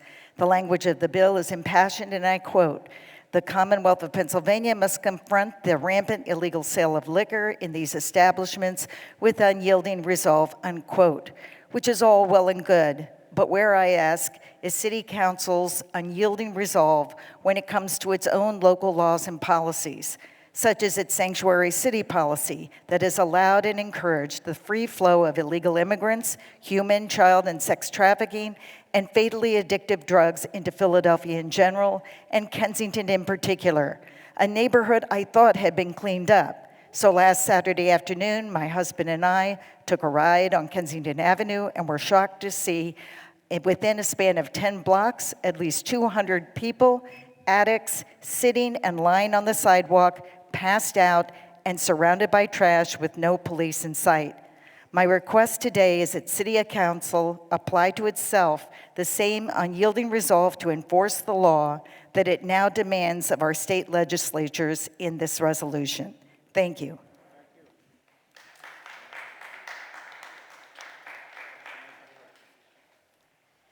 Hi, good morning. Noah Foysen. I want to thank Councilmember Brooks for sponsoring the resolution for the door-to-door overdose prevention campaign, this little program that could. Every fatal overdose is heartbreaking because every overdose is preventable. Today, in the city of Philadelphia, the most likely person to overdose is a 45-year-old black male in his home. This is a man who grew up during the war on drugs, who may be at least likely to seek help. How do we get him the support he needs?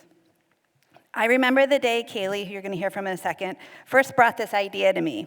It was so simple, yet so perfect. door-to-door canvassing, targeting communities with the highest rates of overdose, knocking on every door in a block. No need to raise your hand, say, I use drugs, or I love someone who uses drugs. The program had the goal of sharing information with everyone on the block to try to get Narcan in every single medicine cabinet, like aspirin or Pepto-Bismol. We have phenomenal partners at CEO who were all in on day one and understood the importance of the moment and fully embraced the opportunity to save lives. CEO has worked tirelessly to get this program up and running in those communities with the highest rates of fatal overdoses. The door-to-door canvassers, though, are the real heroes of this program. I have no doubt the work they do every day saves lives and reduces the stigma by ensuring our neighbors know we see them, we love them, we care about them, and we want them to not only live, but thrive. I'm gonna ask the CEO team and all the door-to-door canvassers to please stand up from Philly Counts so we can give them a round of applause, please. Thank you so much. Thank you again for this honor. I'm way over time, sorry. Callie McLeod, Julie Ward Carnegie, and may Melody Wong and Anthony Wyatt make their way to the podium. Hi, everybody. Thank you so much for allowing me to speak. My name is Kaylee McLeod. It's Swahili for peppery and persistent. So first, I would like to thank Councilwoman Brooks for sponsoring this resolution.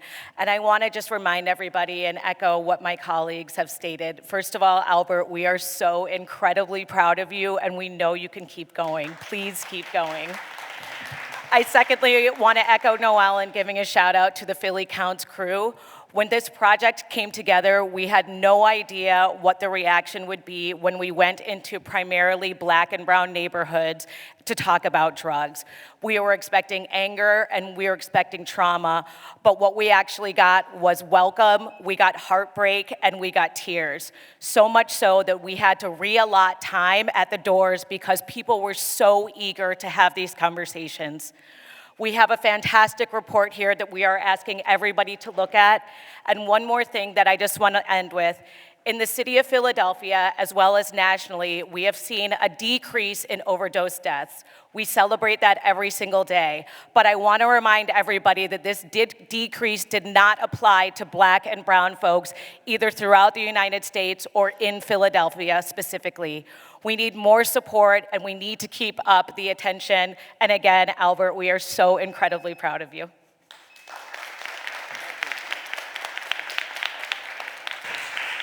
Julie Ward Carnegie, Melody Wong, Anthony Wyatt, and Denise Ross.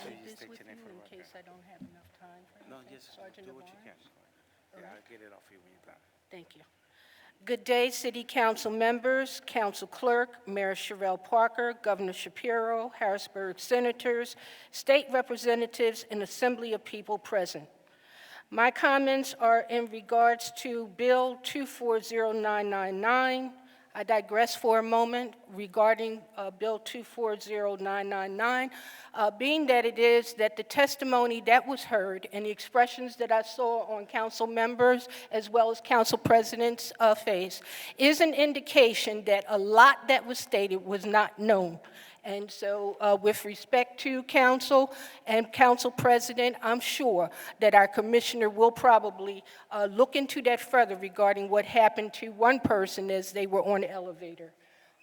Resolution 240992, recognizing the devastating impacts of Hurricane Helene and Milton, calling on Congress to immediately pass sufficient funding for FEMA's Disaster Relief Fund, requesting of council members to include a budget for Philadelphia that provides additional medic units, vehicles, and to the obtainment of records become accessible ASAP as it pertains to complaints regarding uncooperative tenants across county lines of Pennsylvania.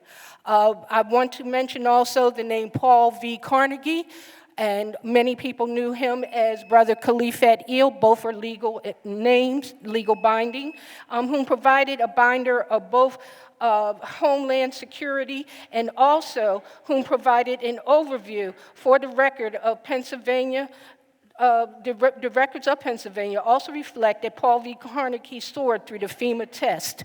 And two, the testimony of his nephew, David Ewings, as well as Town Watch Executive Director and Murphy, cannot think of his first name, Anthony Murphy, thank you, can also provide credence of his testimony.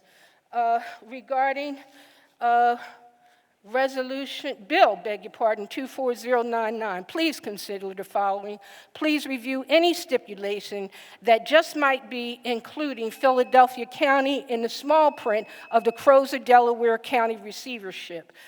With that having been said, it will probably be necessary to have a combined city council meeting session with Pittsburgh. And I say that because a lot always falls downhill to Philadelphia, and it wouldn't surprise me if because the Crozer medic unit is shutting down in Delaware County, that at the last minute, they'll come stomping through these doors and saying, well, Philadelphia, you did not consider in that Bill 240999 the fact that medics will be needed. And also, lastly, to say that regarding Resolution 240612, include review of any highway restrictions conflicting with county line jurisdictions that impose upon Philadelphia residents, and to review inadequate transportation options due to canceled lines and to staggering timelines. Thank you very much. Melody Wong, Anthony Wyatt, Denise Ross, and Wanda Walker. Hello, I'm Melody Wong. I live in West Philadelphia. I've been a lifelong Chinatown community member. My parents arrived in Chinatown in the 1970s. I've worked, volunteered, and have been an active member in the community since. My parents instilled in me we need to remember where we got our start. Therefore, I oppose Resolution 241000. I am a card-carrying union member and understand the importance of unions and jobs, but an arena built anywhere in the city will still provide union jobs. It doesn't have to come at the cost of a historically and strategically undervalued community. We are witnessing the strategic undervaluing of our community today with the proposal of this arena. Profits over community and profits over people. Is that really who we are, Philadelphia? In the regards to the NID, I was once Main Street manager of Chinatown, and one of the goals was to form a bid in Chinatown. After talking to property and business owners, the plan did not succeed because the community does not want it. A few years later, the NID for north of Vine was proposed, also shot down. Furthermore, why is Chinatown not part of Center City District? Because the community doesn't want it. Something I still remember during those oppositions is the community chanting, no taxation without representation. And to many, the NID is a proposal as additional taxation without proper representation. I'm just one voice here, but there are many you have heard that feel exactly like the same as me today. I implore you, council members, consider the people, your constituents. The majority of people don't want this. Thank you for your time. Anthony Wyatt, Denise Ross, Wanda Walker, and Philip Lockett. Good morning. I'm Anthony Wyatt, Community Engagement Supervisor at CEO, the Office of Community Empowerment Opportunity. I, along with my co-supervisor, Andre Cheney, under the direction of Robin Walker, our Deputy Director, were charged with leading our Philly Council canvassing team on the overdose response project, and we're the team that knocked over 100,000 doors in the city. I know a lot of you came out and walked with us and knocked some of the doors with us in your areas, and some outside of your areas that that you are charged with covering. But we're going to keep this effort going. We've got some people in recovery, some people that say they're ready, but they're not really ready. We get their information, and later we found out that, hey, that person did actually go in. We've had parents tell us that, my son, I want y'all to talk to my son, like they did with Denise Ross, who's going to speak after me. We're doing this outreach work, and we definitely need everybody to help. We're going to educate the community on these overdoses that are happening outside of Kensington. People are dying in their homes. They're buying them wherever they're getting them from, and they're going home and dying. So we have to get these harm reduction kits in every household. Like it was said earlier, you have these in your household just like you have, your aspirin or your Tylenol. You don't take it every day, but you use it when you need it. So we have, on our harm reduction kits, we have Narcan, we have fentanyl test strips, we have resource material that the city has to offer that a lot of people in our communities don't have access to. So we're going to keep going door to door and knocking, and when you see us out there, if you want to come out and join us, you can come and contact Office of Community Empowerment Opportunity. You can come and walk with us and see what it's like. All right?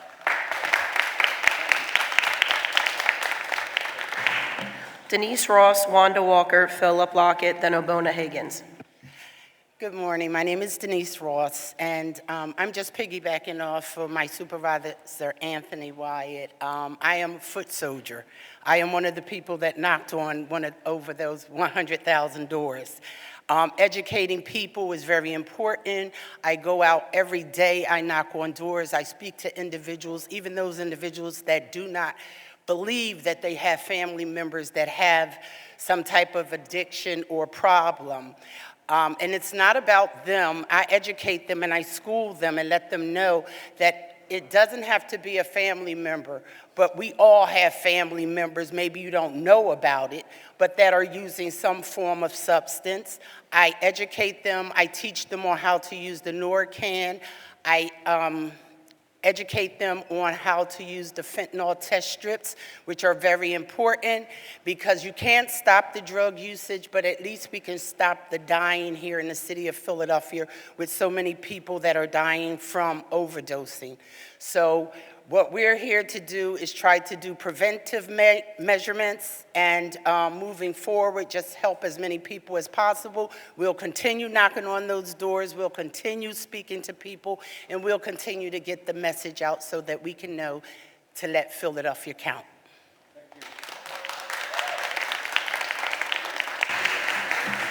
Wanda Walker, Philip Lockett, Obona Higgins, and David Alexander Jenkins. Good morning, beautiful people. My name is Wanda Walker, and I'm going to ask how, right before it's time to vote, are you all so arrogant and cocky that you're going to tell people they only have 1 minute to speak? It wouldn't matter if it took till 4 or 5 o'clock. You should want to hear your citizens. This is a serious topic, and we don't have all the answers, and you're trying to shove something down our throat.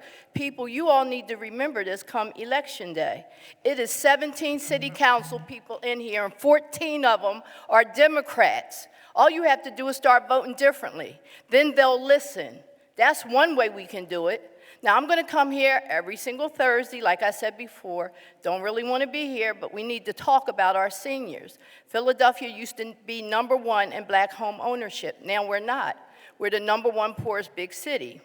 We need to stop this. If you can pay a mortgage for 30 years and taxes for 30 years, there should be something on the books that says seniors don't have to pay taxes, period. Nobody's property should be getting taken. We should also have a moratorium on all sales until more investigations are done as how these houses are being taken from people. Most of our wealth is held with our seniors, so it's very important to protect our seniors, like Ray Johnson at 17th and Christian.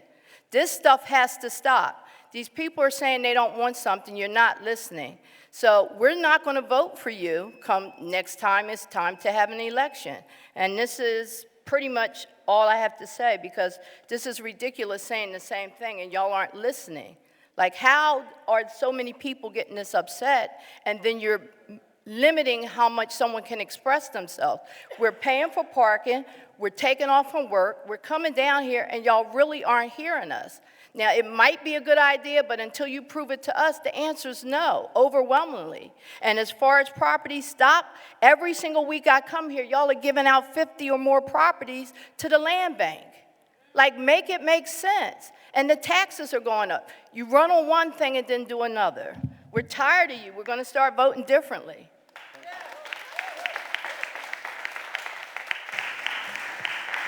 Philip Lockett, Obona Higgins, David Alexander Jenkins.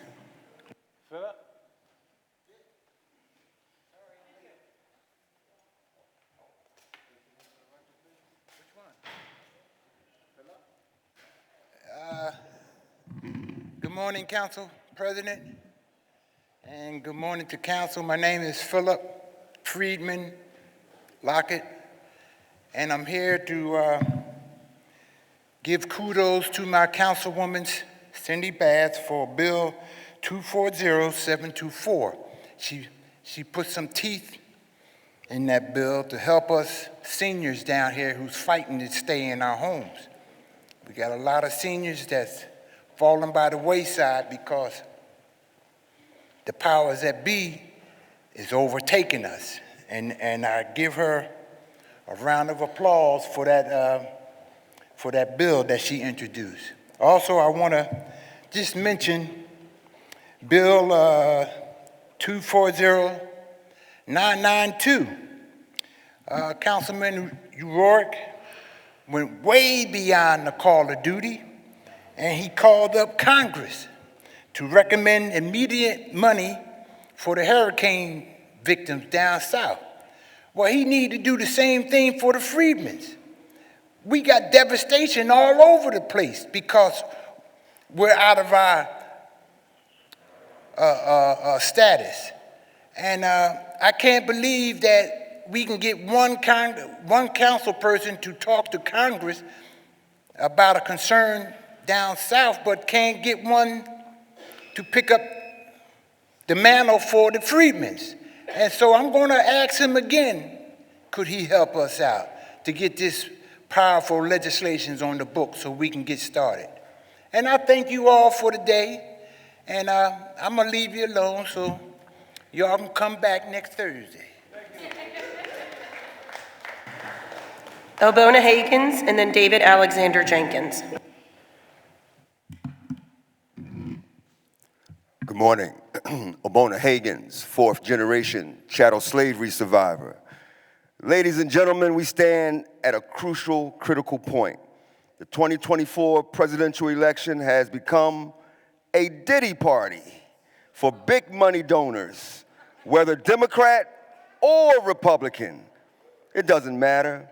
American freedmen will be left behind once again. Neither party is interested in completing the work of Reconstruction. There's no urgency to define and outlaw the badges, vestiges, and incidents of slavery. Councilmember Bass's Resolution 240724 highlights the need for Pennsylvania to strengthen the enforcement against illegal merchants, their activities, which devastates our neighborhoods in Philadelphia. Yet, both parties are too focused on the interests of the elite to prioritize those urgent issues. Both parties misuse the 14th Amendment, allowing immigrants to exploit birthright citizenship instead of the children of enslaved mothers.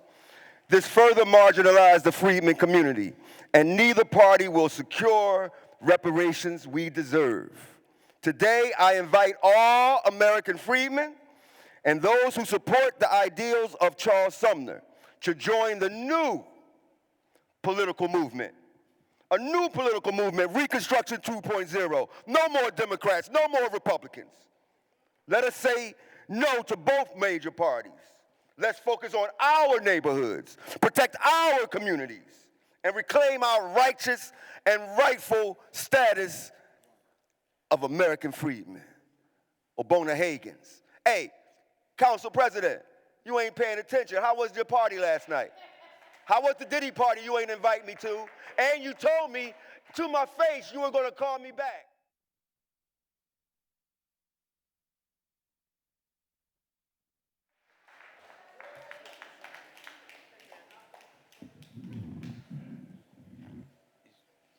David Alexander Jenkins. Will the next speaker please take the podium?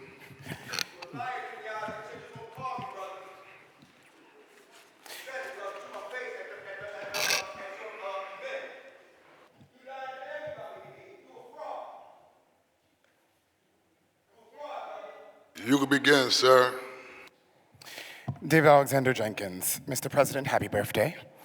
members, I rise per the resolution that begs the Board of Trustees at one of the fine institutions to take corrective measure by raising the salaries of its employees to a standard commensurate with its offerings. But I pause to reflect with this body on how we honor this request, which we must, in sincerity, without addressing the identical inequality with rudimentary education throughout our city. Philadelphia School District Superintendent Tony Watling informed us in January in his address that the budget shortfall of more than $400 million, declining enrollment, low test scores, aging facilities, and a persistent teacher shortage were ever-present issues that we are grappling with in the city of brotherly love. In March, Chief Financial Officer Michael Herbstman presented a preliminary budget for 2025 showing escalating shortfalls over the next 5 years of nearly $88 million in 2025 and ballooning to $745 million in 2029. We rank 20th in the list of 26 large school districts in performance and unsurprisingly 27th in per pupil spending. Of those same cities, we rank 23rd in salaries offered to educators. Is anyone else hearing a correlation here? Today, we saw the power of what investment in education does with the NAACP's presentation, and what the effects of a lack of education at the alternative options do to create a less than legal behavior amongst us in a resolution from Councilmember Bass. Our guest from the City of London will recall the words of the great Thomas More. If you suffer your people to be ill-educated and corrupt their manners from infancy, and then charge them for the crimes which their first education disposes of them, what else can be concluded but that you have first made the thief only to punish it? Are we a city of investing in our primary education of our citizens, educators, and thusly our future, or are we a city which performs the perpetual stress test that creates the very behavior we later seek to admonish? It is right, indeed, that we would ask for the adjustment of spending to create an equitable reality in the labor force that educates the largest amount of our citizenry. But we must not forget to clean our house while begging others to do theirs. Thank you, sir. Council President, there are no further speakers for public comment. Thank you very much. This ends public comment. Council will be at ease.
We will now consider the bills and resolutions on the second reading and final passage calendar. Would the clerk please read the title of resolution number 240974? A resolution calling on the Board of Trustees at Community College of Philadelphia for increased wages for all faculty and staff, including full-time faculty, part-time faculty, and classified staff. The chair recognizes Councilmember Phillips for a motion regarding resolution number 240974. Thank you, Council President. I move for the adoption of the resolution enthusiastically. It has been moved and properly seconded. The resolution number 240974 be adopted. All those in favor of the motion will signify by saying aye. Aye. Those opposed, the ayes have it. The motion carries. The resolution is adopted. Would the clerk please read the title of resolution number 240978? A resolution authorizing the Commissioner of Public Property to execute and deliver to the Philadelphia Redevelopment Authority deeds conveying fee simple title to 713 North 35th Street, 719 North 51st Street, 711 North Preston Street, 713 North Preston Street, 710, 726, 730, 732, and 736 Wyoda Street, 3518 Wallace Street, 5234 Walnut Street, 5039 Market Street, 5045, 5047 Market Street, 4222 Paddington Street, and 1115 North 41st Street in the 3rd Councilmatic District of the City of Philadelphia, and further authorizing the Philadelphia Redevelopment Authority to transfer to the Philadelphia Land Bank fee simple title to such properties pursuant to Section 16-405 of the Philadelphia Code. The chair recognizes Councilmember Phillips. No. Sorry. Chair recognizes Councilmember Gaultier for a motion regarding resolution number 240978. Thank you, Council President. I move for the adoption of the resolution. It has been moved and properly seconded. The resolution number 240978 be adopted. All those in favor of the motion will signify by saying aye. Aye. Those opposed, the ayes have it. The motion carries. The resolution is adopted. Chair will please read the title of resolution number 240979. A resolution authorizing the Philadelphia Land Bank to dispose of 666 and 674 Union Street, 3842, 3844, 3851, and 3855 Aspen Street, 747 North 39th Street, 3902, 3903, and 3906 Brown Street, located in the 3rd Councilmatic District in accordance with the terms of Chapter 16-700 of the Philadelphia Code. The chair recognizes Councilman Gaultier for a motion regarding resolution number 240979. Thank you, Council President. I move for the adoption of the resolution. It has been moved and properly seconded. The resolution number 240979 be adopted. All those in favor of the motion will signify by saying aye. Aye. Those opposed, the ayes have it. The motion carries. The resolution is adopted. Will the clerk please read the title of resolution number 240980? Resolution authorizing the Commissioner of Public Property to execute and deliver to the Philadelphia Redevelopment Authority deeds conveying fee simple title to 1118 North 39th Street, 3864 Pengrove Street, and 4701 Sansom Street in the 3rd Councilmatic District of the City of Philadelphia, and further authorizing the Philadelphia Redevelopment Authority to transfer to the Philadelphia Land Bank fee simple title to such properties pursuant to Section 16-405 of the Philadelphia Code. The chair recognizes Councilman Gaultier for a motion regarding resolution number 240980. Thank you, Council President. I move for the adoption of the resolution. It has been moved and properly seconded. The resolution number 240980 be adopted. All those in favor of the motion will signify by saying aye. Aye. Those opposed, the ayes have it. The motion carries. The resolution is adopted. Will the clerk please read the title of resolution number 240981? A resolution authorizing the Philadelphia Redevelopment Authority to execute and deliver to the Philadelphia Land Bank deeds conveying title to 1532 South Stillman Street, 1534 South Stillman Street, 1536 South Stillman Street, and 1730 Manton Street, located in the 2nd Councilmatic District, pursuant to the requirements of the Commonwealth Land Bank Act. The chair recognizes Councilman Gaultier for a motion regarding resolution number 240981. Thank you, Council President. I move for the adoption of the resolution. It has a moving property seconded. The resolution number 240981 be adopted. All those in favor of the motion will signify by saying aye. Aye. Those opposed, the ayes have it. The motion carries. The resolution is adopted.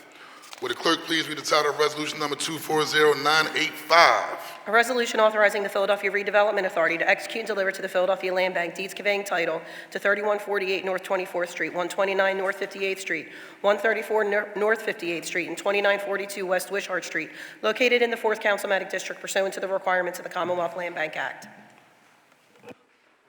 The chair recognizes Councilmember Jones for a motion regarding resolution number 240985. Thank you, Mr. President. I move for its adoption. It has been moved and properly seconded. The resolution number 240985 be adopted. All those in favor of the motion will signify by saying aye. Aye. Those opposed, the ayes have it. The motion carries and the resolution is adopted. Will the clerk please read the title of resolution number 240990? A resolution authorizing the Philadelphia Redevelopment Authority to execute and deliver to the Philadelphia Land Bank deeds conveying title to 1517 West Style Street and 1518 West Style Street, located in the 5th Councilmatic District pursuant to the requirements of the Commonwealth Land Bank Act. The chair recognizes Councilman Jeffrey J. Young for a motion regarding resolution number 240990. Thank you, Mr. President. I move for adoption of the resolution.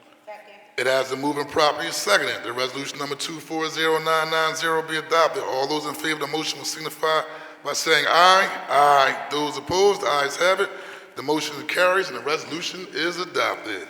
Will the clerk please read the title of resolution number 240992?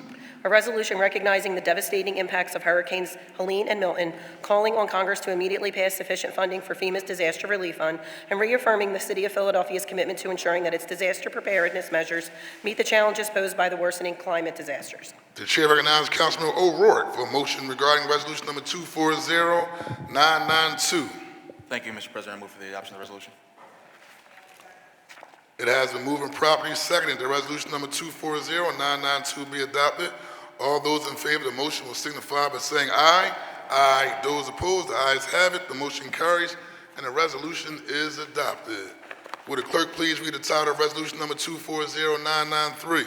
A resolution authorizing the Philadelphia Land Bank to dispose of 2201 East Tioga Street, located in the 6th Councilmatic District, in accordance with the terms of Chapter 16-700 of the Philadelphia Code. The chair recognizes Councilmember Mike Driscoll. Thank you, Mr. For a President. motion regarding resolution number 240993.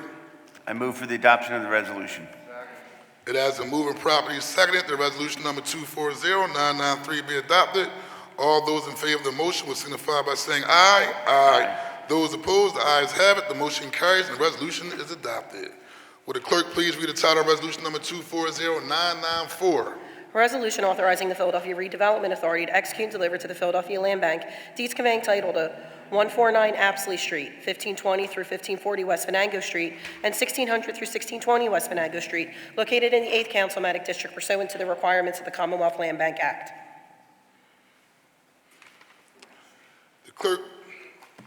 The chair recognizes Councilmember Bass for a motion regarding resolution number 240994. Thank you, Mr. President. We move for the adoption of the resolution. Seconded. It has been moved and properly seconded that resolution number 240994 be adopted. All those in favor of the motion will signify by saying aye. Aye. Those opposed, the ayes have it. The motion carries. The resolution is adopted. Will the clerk please read the title of resolution number 240997? A resolution calling on the Pennsylvania General Assembly to pass legislation prohibiting the sale of large-capacity magazines in the state of Pennsylvania. The chair recognizes Councilman Ahmad for a motion regarding resolution number 240997. Yes. The chair recognizes Councilman Gilmore Richardson for a motion regarding resolution number 240997 on behalf of Dr. Nina Ahmad. On behalf of Dr. Nina Ahmad, and thank you, Councilmember Cindy Bass, I move the adoption of the resolution. It has been moved and properly seconded that resolution number 240997 be adopted. All those in favor of the motion will signify by saying aye. Aye. Those opposed, the ayes have it. The motion carries. The resolution is adopted. Would the clerk please read the title of resolution number 240999? A resolution agreeing to participate in the amended gallery at Market East Tax Increment Financing District if it should be amended by the Council of the City of Philadelphia in accordance with the Tax Increment Financing Act of July 11, 1990, PL 465, number 113, as amended in the Center City redevelopment area, in an area currently generally bounded by Filbert Street on the north, 8th Street on the east, 11th Street on the west, and Market Street on the south, and designating the mayor and her designee as the city's representative for purposes of meeting with the Philadelphia Authority for Industrial Development pursuant to Section 5A2 of the Tax Increment Financing Act. And for the record, regarding bill number 240999, this is only a procedural vote. This is not the final vote on the arena proposal set forth before members of City Council. The chair recognizes Councilmember Isaiah Thomas for a motion regarding resolution number 240999. Thank you, Council President. I just want to echo your sentiments that today's vote is not an actual vote on the arena or anything like that. Today's vote is a resolution that's required as it relates to the process in order to put us in a position to be able to have a conversation. I also want to note for the record that based on today's public testimony, myself and other members of City Council, we did listen to everything that was said, and I know myself and other members of City Council are specifically committed to meeting with the residents of Chinatown and other parties and stakeholders who truly care about this, this issue prior to the actual hearing. So with that being said, Council President, on your behalf, I move for the adoption of the resolution. It has been moved and properly seconded that resolution number 240999 be adopted. All those in favor of the motion will signify by saying aye. Those opposed? Nay. The ayes have it. Wait, let's do a voice. We'll do a voice count. Call the roll. Do we need to make a motion for the roll? Councilmember Phillips. Aye. Councilmember, you can do it, Chief Clerk. Sorry. Councilmember Gilmore Richardson? Aye. Councilmember Gautier? I would like to say a few words before I register my vote.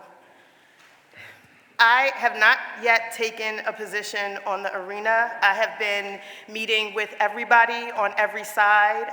My goal is to make sure that if there is a CBA, that it's good for Chinatown, that it protects Chinatown from displacement. My goal is to make sure that the EOP is real and that all of the jobs that are being claimed for Black and brown people are actually real. I can't vote for these resolutions today. I don't think this process has gone the right way.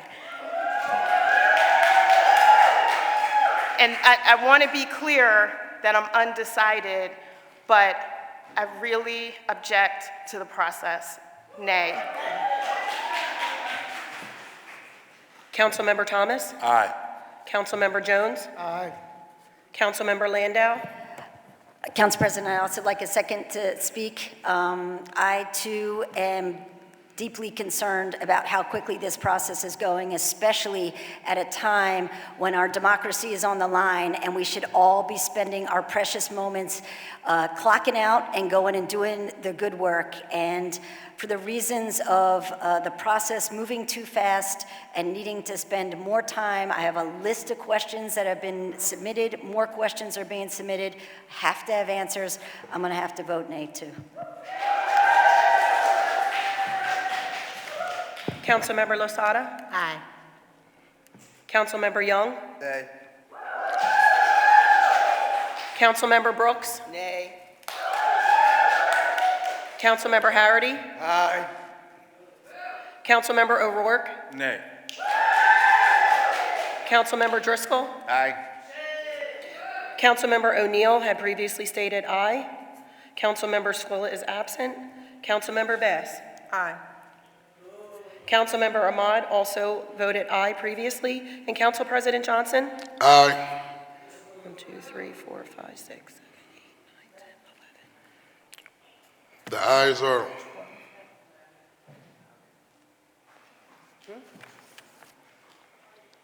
The ayes are 11. The nays are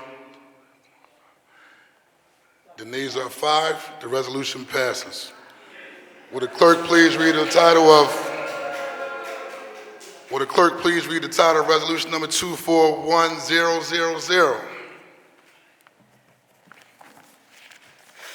A resolution initiating action to approve the amendment of an existing neighborhood improvement district currently in the area generally bounded by and including 11th Street to the west, Filbert Street to the north, 8th Street to the east, and Market Street to the south, with the exception of certain condominium units at 801 Market Street condominium not included in the district, known as the Gallery Neighborhood Improvement District, to remove certain portions of such property generally bounded by Filbert Street on the north, 10th Street on the east, 11th Street on the west, and Market Street on the south from such district, and authorizing and directing the Committee on Rules and the Chief Clerk of Council to take all actions that are required by the Community and Economic Improvement Act prior to enactment of an ordinance that would formally amend the district. The chair recognizes Councilmember Thomas for a motion regarding resolution number 241000. Thank you, Council President. I move for the adoption of the resolution. Roll call vote on this bill as well. Same vote. Let's just do it for the record. Will the chief clerk please call the roll?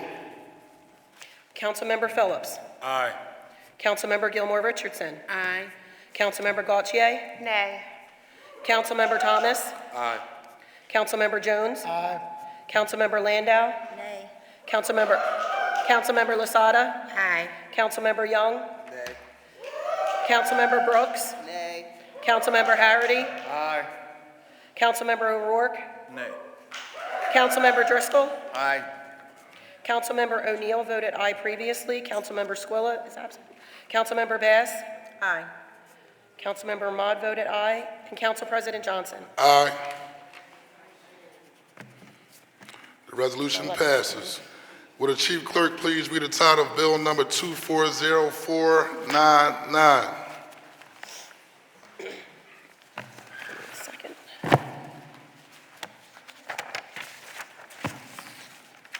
An ordinance to amend the Philadelphia zoning maps by changing the zoning designations of certain areas of land located within an area bounded by Lucas Street, 8th Street, South Street, and Broad Street. This bill having been read on 2 different days, the question now is, should the bill pass finally? Will the chief clerk please call the roll?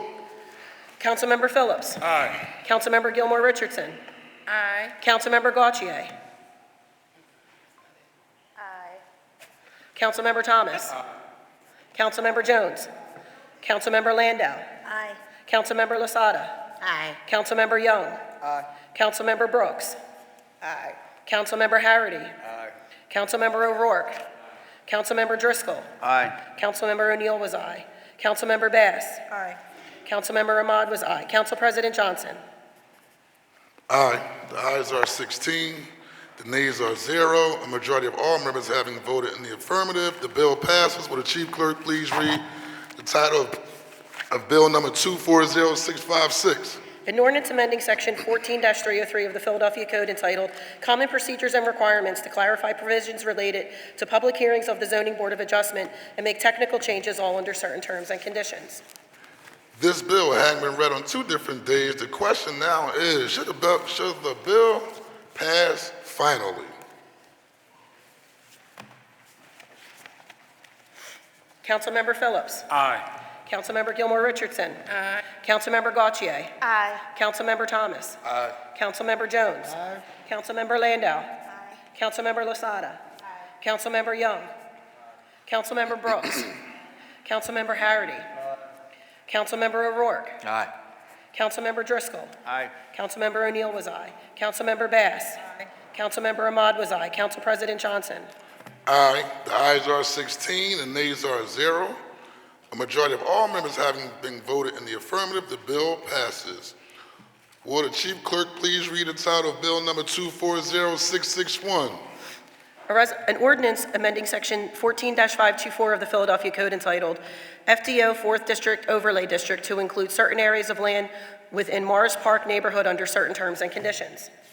This bill having been read on 2 different days, the question now is, shall the bill pass finally? Will the chief clerk please call the roll? Councilmember Phillips. Aye. Councilmember Gilmore Richardson.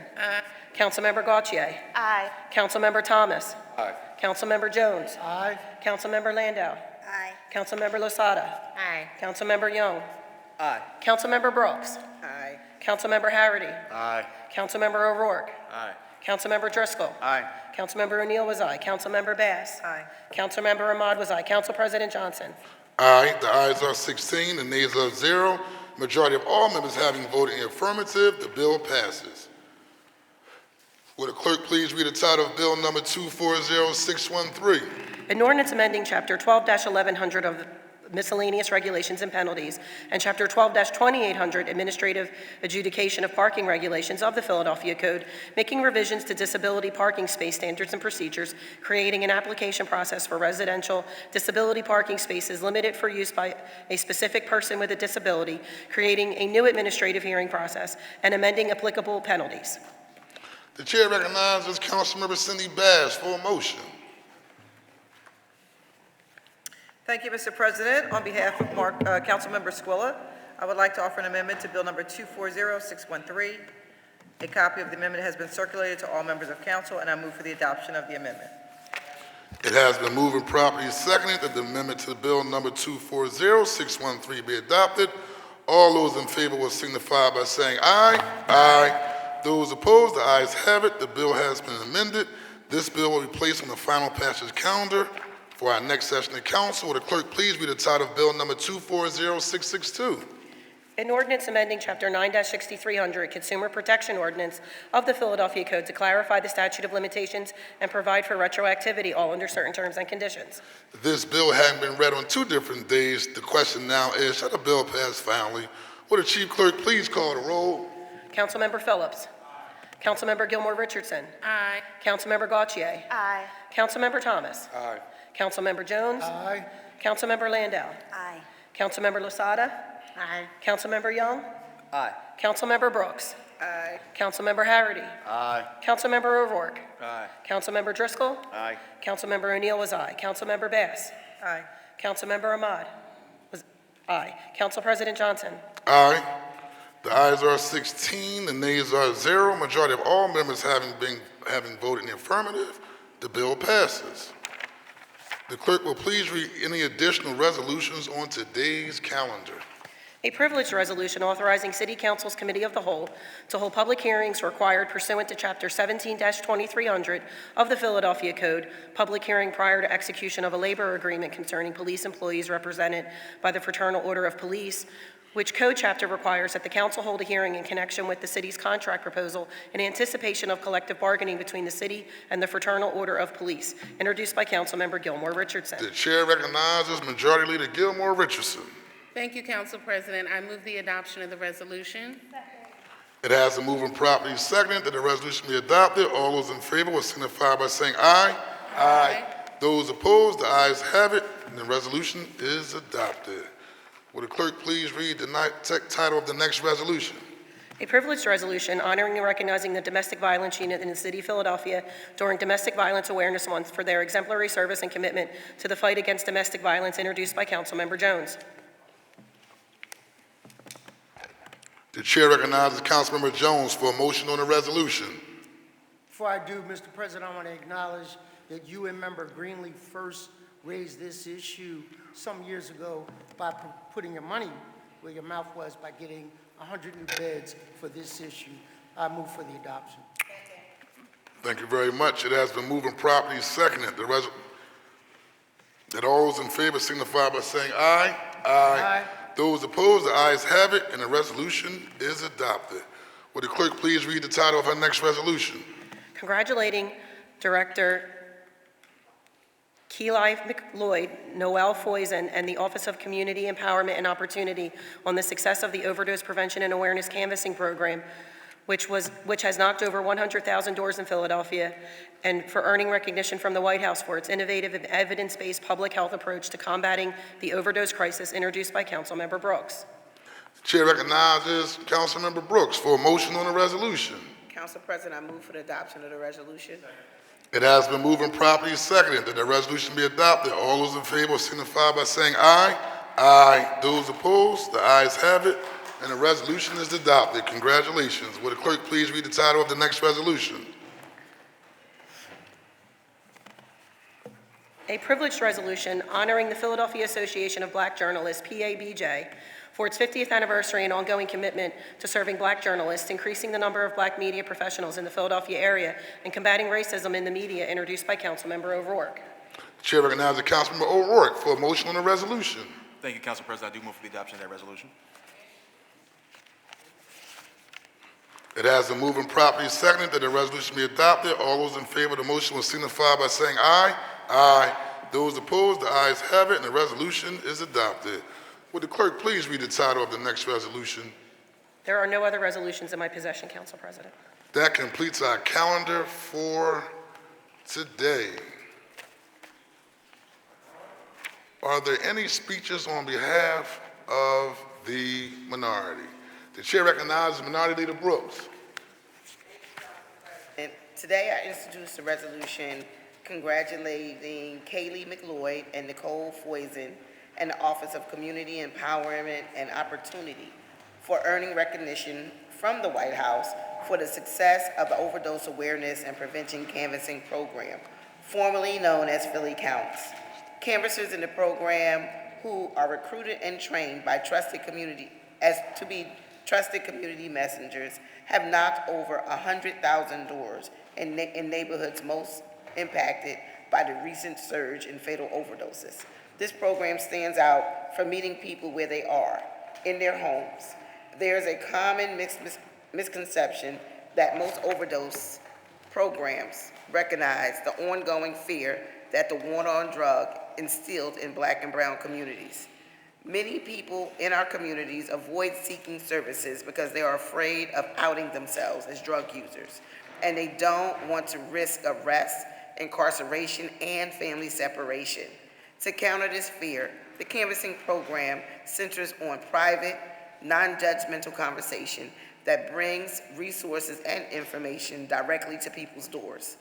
This innovative approach was recently recognized by the White House as a national model for combating the overdose crisis, making Philadelphia a leader in our country's continued effort to save lives and address racial disparities in health outcomes. As I've said before, we can't continue the same failed policies of the past and expect new or different outcomes. We must address this crisis with innovative, evidence-based solutions that respect people's dignity, humanity, and lived experiences. According to recent data, overdose deaths have dropped significantly in the past year. But this good news does not extend to all groups. Among older Black men, fatal overdoses have increased fivefold over the past decade and are now nearly 3 times higher than the national average. In other words, the same people who were targeted during the war on drugs are now suffering from the highest rates of overdose deaths in our country. Before the data was even available, I saw this trend playing out in my own community, and I'm grateful to the Opioid Response Unit for jumping into action when my office reached out for resources. Thank you also to Albert Knight for sharing his story today. If we strengthen and expand programs that provide immediate non-judgment support for people in need, I know we'll be able to hear more and more stories like Albert's in the future. He didn't get a chance to do his full testimony, but we'll have it on my social media page so he can, if people would like to see. Thank you so much, Council President. Thank you very much. The chair recognizes Councilmember Nicholas O'Rourke. Thank you, Mr. President. There is another word from the minority today. Today, that word is action. We have seen the last week, I guess, the conclusion of the fourth quarter of this election season. I'm grateful to know that the word election season or phrase is catching on so that we remember that it ain't just one day, but it's a whole cycling season. And as regular as our elections are, nothing actually activates our country like this particular regular ritual of civic religion. Year after year, spring and fall, but also every 4 years, it seems like the wheels get it going. What I want us to remember as we are drawing this season to a hopeful close is just how important we, Philadelphia, is. As the Commonwealth goes, the nation goes. As you've heard us and others say to us and remind us, we are the keystone state for a reason. So if we drive turnout in the most important state in presidential politics, Philly could, once again, truly shape the face of the nation more than any peer cities could ever lay claim to. That's power. And our power resides in, and certainly beyond, the ballot box. So I want to encourage folks to vote on Tuesday, but also recognize that we wake up ready to continue the daily work of democracy on Wednesday, to step into our power. And I would that the expectations that have been raised, maybe sometimes framed by media, on Black men would be reciprocated in service to Black men after Election Day. No matter who wins, we have a lot of work to do to build a stronger country, stronger Commonwealth, even a stronger city. Actually, on that point, let me just say that today we, kick-started these, the arena-sized elephant in the room. And let me just say that we're being asked to kickstart the procedures that bring this body closer to approving an arena that has not had enough public input, that we still have many common sense questions about, some of which were spoken and given voice to over the last 2 weeks, and that frankly, for many folks, clearly is a bad deal for the city. And I cannot support that. So that is the reason why I did vote no today. People are, as always in our system, appealing to democratic consent. That's not just voting, that is the engagement, the civic engagement that gives democracy its full body. In this election season especially, we need more of that. And so I hope that we are learning how to be democratic and remember that this is what democracy looks like. Thank you, Council President. Thank you very much. Any speeches on behalf of the majority? The chair recognizes Councilmember Harity. Thank you, Council President. Just real quick, happy birthday again to you, but I do not want to get in trouble, so today is my wife's birthday, and she is here in the room. So please join me in wishing her a happy birthday. I will not divulge her age. Yeah. I don't want to tell her I had her 3 years younger, though, when I was picking out the candles until I called her daughter, who informed me that I missed 3 years along the line somewhere. But that's just me. Appreciate everybody, and happy birthday, baby. Okay. Smart man. The chair recognizes Councilmember Ketsi Lozada. Happy birthday, Marnie. Thank you, Council President. First, I'd like to begin by saying thank you to all of you and to others who have reached out to me along the course of the last several weeks with words of encouragement as I work alongside with many other Latino leaders in the 7th Council District and across the city of Philadelphia to increase Latino voter participation in our city. Of Puerto Ricans specifically, right? I want to say thank you. Sometimes this path kind of feels lonely, but I'm grateful to all of you who have reached out and to all of those who are doing extra work during this time to make sure that voter participation increases in our city and across the Commonwealth. Puerto Ricans are here and we're here to stay. And so, you know, Puerto Ricans,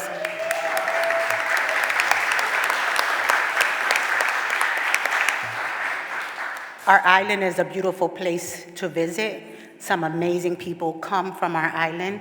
And for those of you who think that my island is a garbage can, I'm going to refrain from telling you what I feel and how I feel, but you should know that Puerto Ricans will show up on November 5th. In addition to that, I'd like to invite all of you.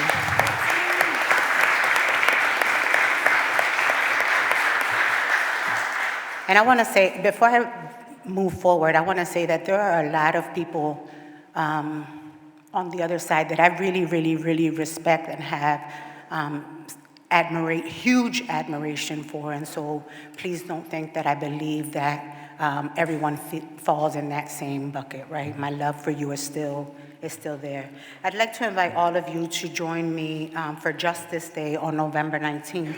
Since I've opened the district office in the Frankfurt community, I've had people walk in who are re-entering into society and who have shared with my staff and I the challenges that they experience after re-entering into society around homes, finding housing and education, and just, you know, an opportunity to be able to move forward. And so we decided that we would have a day where we could partner with our colleagues at the federal and state level and hear from them directly what their challenges are and work together in a real collaborative way to figure out how we connect those who are re-entering a real opportunity. And so I'd like to thank Councilmember O'Rourke and Councilmember Isaiah Thomas for your partnership on this. And I really look forward to a great discussion, but more so a real opportunity to connect folks with resources. Thank you. Thank you very much. The chair recognizes Councilman Ruth Landau. Thank you, Council President. A happy belated birthday to you. Thank you. Appreciate it. I want to thank all of the organizers from the Sunrise Movement Philadelphia for coming out today. It was an honor to recognize them. They're a group that embodies the spirit and hope for a sustainable future. Their work in confronting the climate crisis is an inspiration, and today we celebrate their tireless efforts in fighting for a more equitable, sustainable, and vibrant city that all Philadelphians can call home. Their advocacy has reshaped how Philadelphia thinks about climate justice and community welfare. This past year, Sunrise played a key role in promoting State Representative Fiedler's Solar for Schools bill, which aims to help schools across our state fund solar panel installations. It's a meaningful step forward toward making clean energy accessible to all and a testament to the positive changes that local advocacy can achieve. I also want to just take a second to address the two resolutions around the proposed arena that were put forth today. I do feel like there was a lot of confusion by the public, and part of this is the speed at which this is moving. These are significant proposals that are being put forth to us, and I think we need to make sure that there is meaningful time to discuss them. I, for one, also have not taken a position on the arena yet, but to be clear, I need significantly more information about it to make a final determination and vote. I remain steadfastly committed to ask questions of and get answers from the Parker administration, the Sixers organization, and other stakeholders before making a final decision. We must ensure that vulnerable communities are heard and protected, and that they and the larger public have a say in a project that, if approved, would significantly impact the entire city. Finally, as I promised last week, I want to take a moment to encourage everyone to please vote. The last chance to vote is on Tuesday, November 5th until 8 p.m., and the voices of Pennsylvanians will make a lasting impact on the whole nation. It's not simply a matter of who is the one leading us, but making sure that we exercise our democracy when given the opportunity. Make sure you get out to vote. Final reminder to colleagues, there's a briefing from Habitat for Humanity waiting for us across the hall so we can learn about their great housing work. And to my colleague, Ketsi Lozada, Viva Puerto Rico. I'm with you. Viva! Thank you very much. The chair recognizes Councilmember Phillips.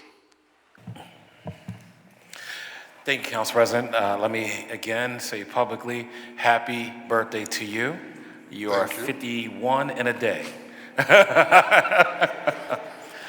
Oh, man, I put it out there, didn't I? Well, you know, it's on Wikipedia, too, you know, somewhere.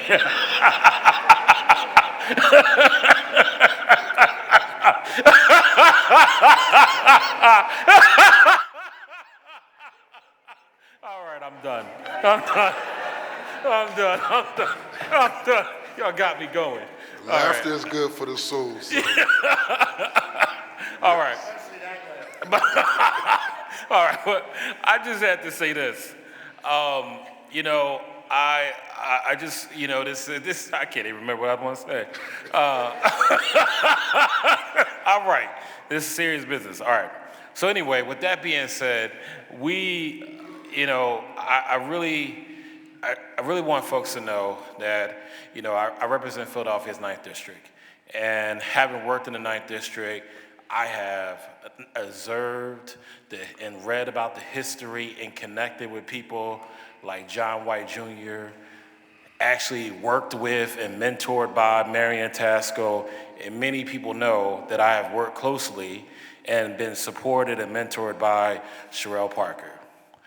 I just want folks to know the following, that, you know, there's been conversations around our sanitation workers and our 33 union, and I want you to know that, you know, not only do I understand the importance of working, making sure there's a fair contract for our sanitation workers, our mayor undoubtedly knows that. And I have full faith, full trust, more so than more people than I know in our district who knows her thoroughly.